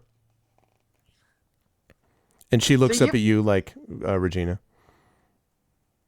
So you just gotta kiss him now. And you think that's okay? And she says, he would want to kiss me. He said that many times. And the sage kind of glances over at you and Regina. Seriously? You humans are like really weird. All of you. And the troll woman sort of gives you this, like, lifts her eyebrow. Yeah, I do include you. Quaddle wants to like lean over to Lump and be like, oh, so people actually like kiss, like they put their mouths on other people's mouths. I thought that was another story thing. They actually, that's so gross and unhygienic. Lump just makes like two little sort of shapes like that, like mouths kissing. Ugh. I do back away from Morris, but I do give them the stare. And so she goes down, but instead of kissing him on the lips, she looks at you and then goes over and just gives him a quick on the forehead. Just a quick little kiss in the forehead. And then picks up, then sort of backs up, stands up and looks at you, and then looks back at him. And you can see that the rose he's carrying, as the last petal falls off and is heading towards the ground, suddenly the entire rose blooms again. And all the petals are now visible on this rose. And his eyes flutter open. Color returns to his cheeks. His eyes flutter open. And he slowly sits up. He kind of looks around, clearly quite disoriented. He sees the carnage in the room. He sees, all of you. And then he looks over and his eyes light up as he sees the troll, the young troll woman. And he says, "My beautiful Zara, I missed you so much. You came for me at last." And they kind of reach up to each other and hug. And at this point, a few of the other ghouls and town residents have entered, and they're all sort of walking in, and there's a silence. And then the bartender says, "Well, I guess that's a happy ending then." And everyone in the bar is like, yeah. Like they all sort of nod at each other and turn around, and the human gray-haired woman has a big smile on her face. Later, Morris tells you that you carried me from a miserable life in grayness to the love of my life. I can never repay you for it, but I want to give you this. And he hands one of you, whoever wants to take it, the flower. I almost died, but you helped me find my way back. And I want this briar rose to do the same for you. Now, if you accept the briar rose, I'll tell you what it does mechanically, if one of you takes it. I'm druidy. I don't touch it. I'm Yeah, I not don't want to touching touch that. It was like, I'm like flower. So sounds good. Curse. As long as you give this sufficient sunlight and occasionally put it in water, it doesn't need to be planted, Reginald, then it has 7 petals. Each one of these petals can be used to give the bearer a +2 bonus to a death test, which seems appropriate. Each use causes one of the petals to wither and fall away, and when the last petal is used, the stem dissolves to dust. Also, while carrying it, you get a +1 to all fortitude metal tests while you carry it. I feel trolled right now. No pun intended, I guess. And Zara gives you earlier. I was going to say, Zara gives you a big smile, and that, I think, will bring an end to this part of the campaign, Talisman Adventures. The money. Briar Road. Also, did the witch have anything?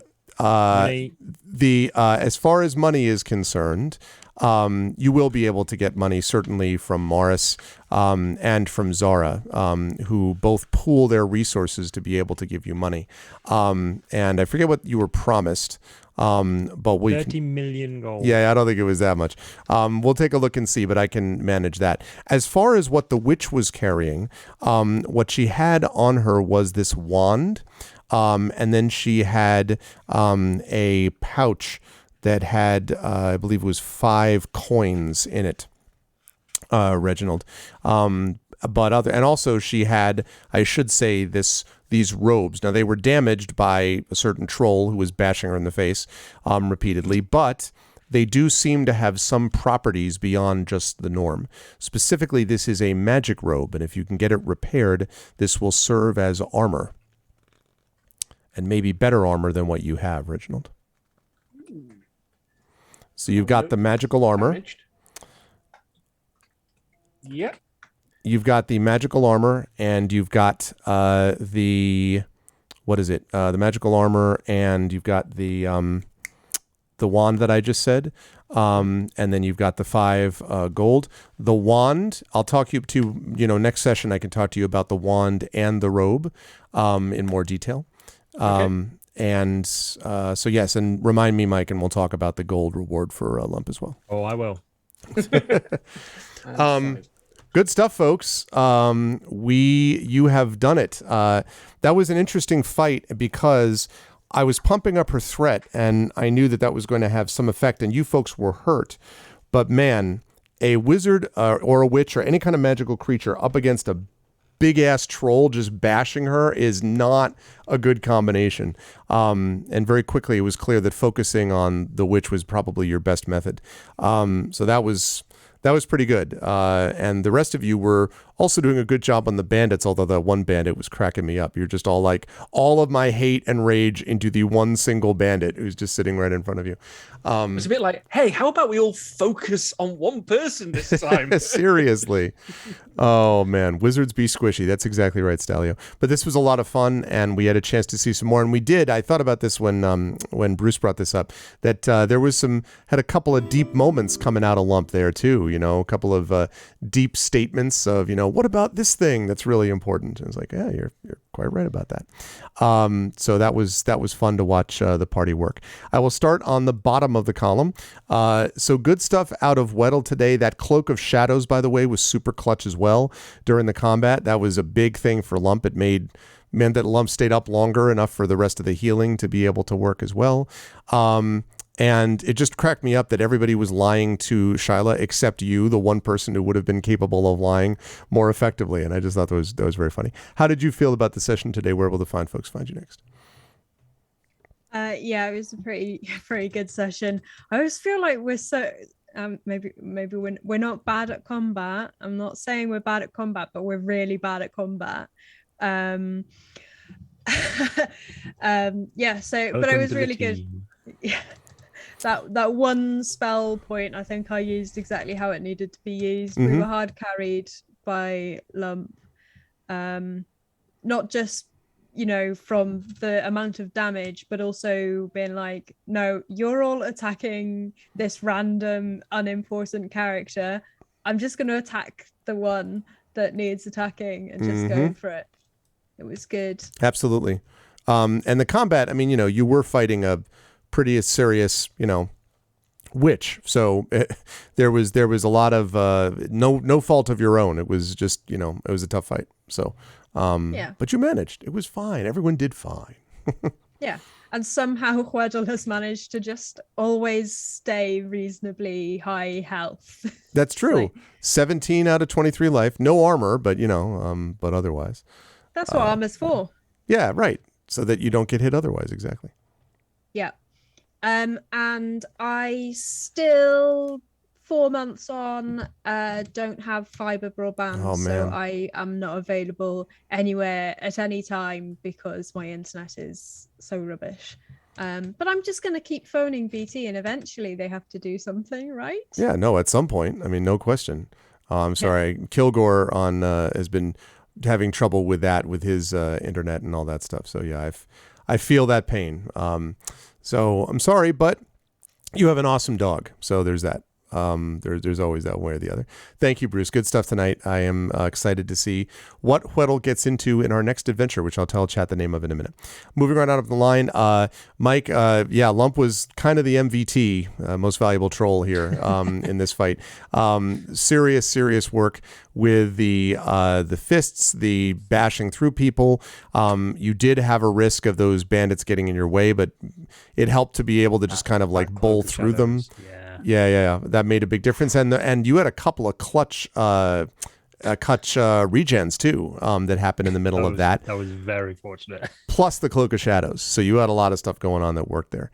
And you also had a very, profound statement about why people do what they do and who they're there for and stuff like that. It was Lump every so often has become the kind of de facto philosopher of this group without even meaning to, I think sometimes, just with some of the statements that get made. How did you feel about today's session? Where will the fine folks find you next? I adored this session. I always love these sessions. They're absolutely fantastic.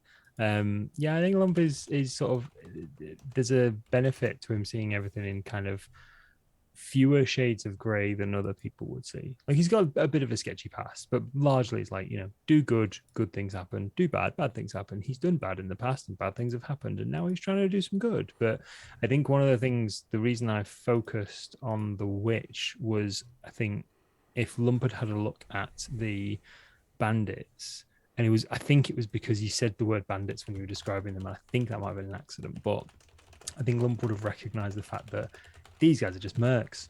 Like, he's been a bodyguard, and as soon as the person paying his wages gets bumped off or isn't available anymore, he's off. Like, no one's paying him. Why is he sticking around?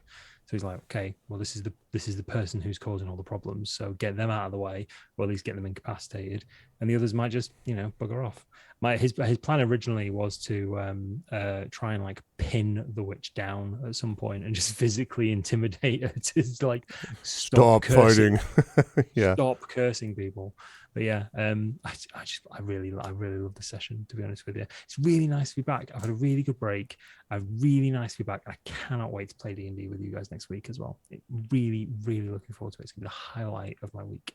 But if you want to find more about me, if I can speak, I'll pop my teeth in because it's nearly 1 o'clock in the morning and I have to be up for work in 5 hours. If you want to find out more about myself, you can follow me on all social media channels at Peripheral Mike. You can find out more about my upcoming course on things like Twitter and Instagram. You can follow my strongman journey on Instagram, and you can follow my cosplay adventures as Silvo from the aforementioned Ghost of Saltmarsh campaign, which we're continuing next week, over on TikTok, also as Peripheral Mike. So that's me. Good stuff. Thank you, Mike. Always a pleasure. Thank you. Saber, so you had some good ideas there, and then Reginald got WTF pwned, by a couple of hits because of a lack of armor and so on. But I will say this, if there's anyone who knows how to save against being dead, it's an already dead character. And so your undeadness gave you some kind of a success in this regard. It was funny to me, though, to watch you being like, first you're fine, then you're like rolling and you're like, okay, I saw a number. It's good. Well, I made it. Like, just every time being like, because, it was kind of touch and go right there. And Geister pointed out that you'll have to start thinking in terms of how many healing potions an encounter is going to cost you and start bribing people. Yeah, it's going to be something along those lines. But you obviously had the right idea with it. I love the idea that there was at one point kind of a vague attempted sort of deception-ish kind of, before the combat even got underway, and that sort of thing. And that my other thing, which I was really having fun with earlier on, is where the ghoul conversation, like, well, I don't know about this. Well, I don't know about that either. That whole thing was cracking me up. So it was fun little role play moments before you spent much of that combat unconscious, unfortunately, but that sometimes that's going to happen. How'd you feel about today's session? Where will the fine folks find you next? I did get a good lightning bolt off before I went You down, did. So there was that. Totally did. Absolutely. You scorched that bandit, yeah. And the large part of that was me trying to, and hoping there was a way to avoid a fight, because I knew that was going to happen. There was no way I was going to avoid at least one of them coming at me, and I was going to take a hit, and that was going to be it. Yep. So at least trying to mitigate that, and then, go down swinging. So yeah, that's what we did. And getting that Briar Rose, the effects on that, I just like, yeah, of course. It's perfect too. Now watch the rest of the campaign. You'll never be close to death. You just have this everyone thing. else will be needing it. Damn it. I am in the description of this magical item, and I don't like it. Everyone else is just like, ooh, no. And I'm just like, ooh, unique flower. Exactly. See? Yeah, and we've got the wand and the robe, which I'm looking forward to getting a follow-up on, so we'll see what's going on with them, I guess, next time as well. So, yeah, I will be back here tomorrow. I'm going to be playing Project Wingman at the same time slot, starting 9 p.m. my time, which is 8 p.m. UTC, if I remember correctly. And I'll be back on my channel might be getting back to Baldur's Gate. I wanted to take a break because I was burning out, because I did play it solidly for like a fortnight. Yes. That's a lot of game to only be playing exclusively. So I got to the end, I was like, yeah, I think I need a break. But I will be getting back to that at some point. That's good stuff. I am excited to see that when that happens, when you get back to it. But yeah, there's a lot to it for sure. Thank you, Saber. Always a pleasure. Also, thank you for, as always, Dashboard and Moobot and that kind of stuff, too. Last but certainly not least, Pyron, again, Regina had, I like the idea that you were like reached back for your javelins only to discover you had none left. And you're just like, well, so it's all about that. And you got hit for a lot of armor damage up there early on. But other than that, I mean, you only had 7 out of 24, but you did manage to do it. And you managed to actually strike the killing blow, I believe, and you managed to, against Shyla, and of course dealing with the bandit that was right in front of you. So, you know, Regina had a lot of damage associated, and I also appreciated the idea that you're like, wait, there's no consent issue here, which from a lot of people, they'd be like, oh, come on, this is obviously the one. And you're like, but the witch previously said, oh, he obviously loves me. So everyone wants to say they love this dude. And the only one who can't tell you anything about it is the dude. But in this case, it actually, your objection affected what she ultimately did so that it wasn't quite as non-consenting, so to speak. And it was interesting because it fits, I think, Regina's personality of being very consistent about how morality ought to work, you know, one way or the other. So it was interesting both for that and for the combat reason. How did you feel about today's session? Where will the fine folks find you next? I always love our sessions. And I think our next session is actually when the good folks are going to see me next. So next Tuesday for D&D, unless I join some more multiplayer with Dark Saber on his channel this Saturday, maybe. Not sure what he's planning. So yeah, currently no other plans than D&D on Tuesday for me. Okay, that is going to be cool though, and I should say, Chad, I promised you that I would tell you this. The next adventure here is going to be this party going into the next part of their campaign, which will be called The Lusty Argonian Maid. The Lusty Argonian Maid. No, it will be called The Shifty Lady and the Curse of the Servant's Coin. And it should be pointed out that they will be doing this at, right now you were at level 3, I believe. You'll be doing this at level 4. Assuming you are at level 3, which I think you are right now. Yes? So just to make sure. So you will be at level 4. It is not the Lusty Argonian Maid. You go back to 3. You lose a level. Level 2. Level drain is a thing now. Damn it. Yeah, level detriment. No. But no, it is not the Lusty Argonian Maid. So that will be the thing that happens next time. So I'm excited about that. What do you mean, boo, dragon?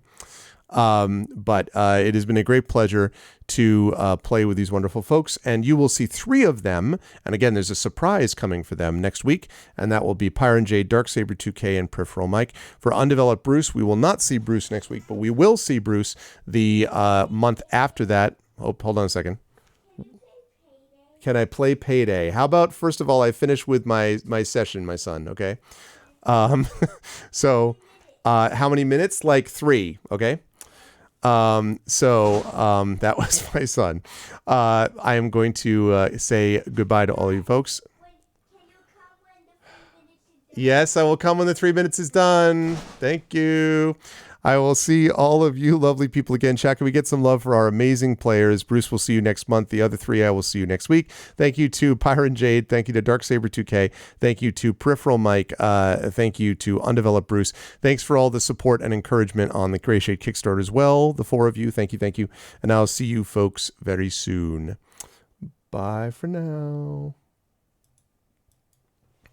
Okay. Well, as you saw, I only have a few minutes before I have to get out of here and before my son is going to come back and demand that I play Payday. So, I mean, listen, I have to do that. So I'm going to have to go do that. This was a lot of fun, though. I really enjoyed this, and I want to thank Pegasus Spiele for sponsoring us in this campaign, and they will be sponsoring us for more, or rather, I should say we will be doing more. As we go ahead. Now, tonight on my own channel, I will be back at around 9 p.m. Eastern, and I will be doing our vocalist vocal action with my voice actors, and it is going to have Little Red Dot, Zach Clay, and a special appearance from my daughter, Little Arv, who is going to be lending her voice talents to what we're doing. So that's going to be a good time. If you haven't already done so, 3 things I would ask. Please follow our channel here at GogCom if you haven't done so. 4 things, actually. Please follow this channel if you haven't done so before. before. If you haven't done so already, please make sure to subscribe to us here on GOG.com. That supports all of the streamers and gives you access to our exclusive GOG.com emotes. And please, if you haven't done so already, make sure to click through and check out our individual channels, because we have our own individual channels and subsystems and stuff like that. Also, if you haven't already done so, can I please make the request for you folks to go and check out this, because this is our project that we are engaged in the middle of. This is my Kickstarter, which is my Gray Shade Kickstarter to support the further development, as I try to move too many books out of the way, to support the further development of this. This is my novel Gray Shade, which came out a couple of weeks ago. The sequels to it, Renegade and Heretic, are going to be up and rolling as a part of this Kickstarter, as is a 5e adventure book. So basically a 5e system, a whole new game based on the 5th edition mechanics, with 5 new classes, new mechanics, new magic system, and things like that. And so if you want to be a part of that and get us also some audiobooks, we have the Founders Coin from Tari Tunes, a whole bunch of stuff. All of that is going to be a part of this mix. So if you're able to support us by going over there, we'd really appreciate it. We had some good support here today. So yeah, those of you who have already backed, again, I'm so grateful. Thank you. Thank you. And for those of you who haven't, please do so and spread the word if you can, using the hashtag Gray Assassin. That would really help me out and everyone working on the project out. So thank you. Thank you. I'm going to rise up on out of here. As soon as the video is done, I think we're going to be headed over on a raid that Pyron is setting up. But I want to thank especially my players, Pyron Jade, Darksaber2K, Peripheral Mike, and Undeveloped Bruce for a really fun session today. D&D with GOG Ghosts of Saltmarsh next week with a surprise. And I'll be back tonight on my own channel around 9 p.m. with the R vocalists and a special guest, my daughter, with a cool voiceover game that you're definitely going to want to be here for. Please support the Kickstarter. Thank you all for being here. And I will see you lovely folks back here, as I say, next week for Ghosts of Saltmarsh and on my channel tonight. Until then, everyone, please be good to each other, and I will see you folks soon. Bye for now.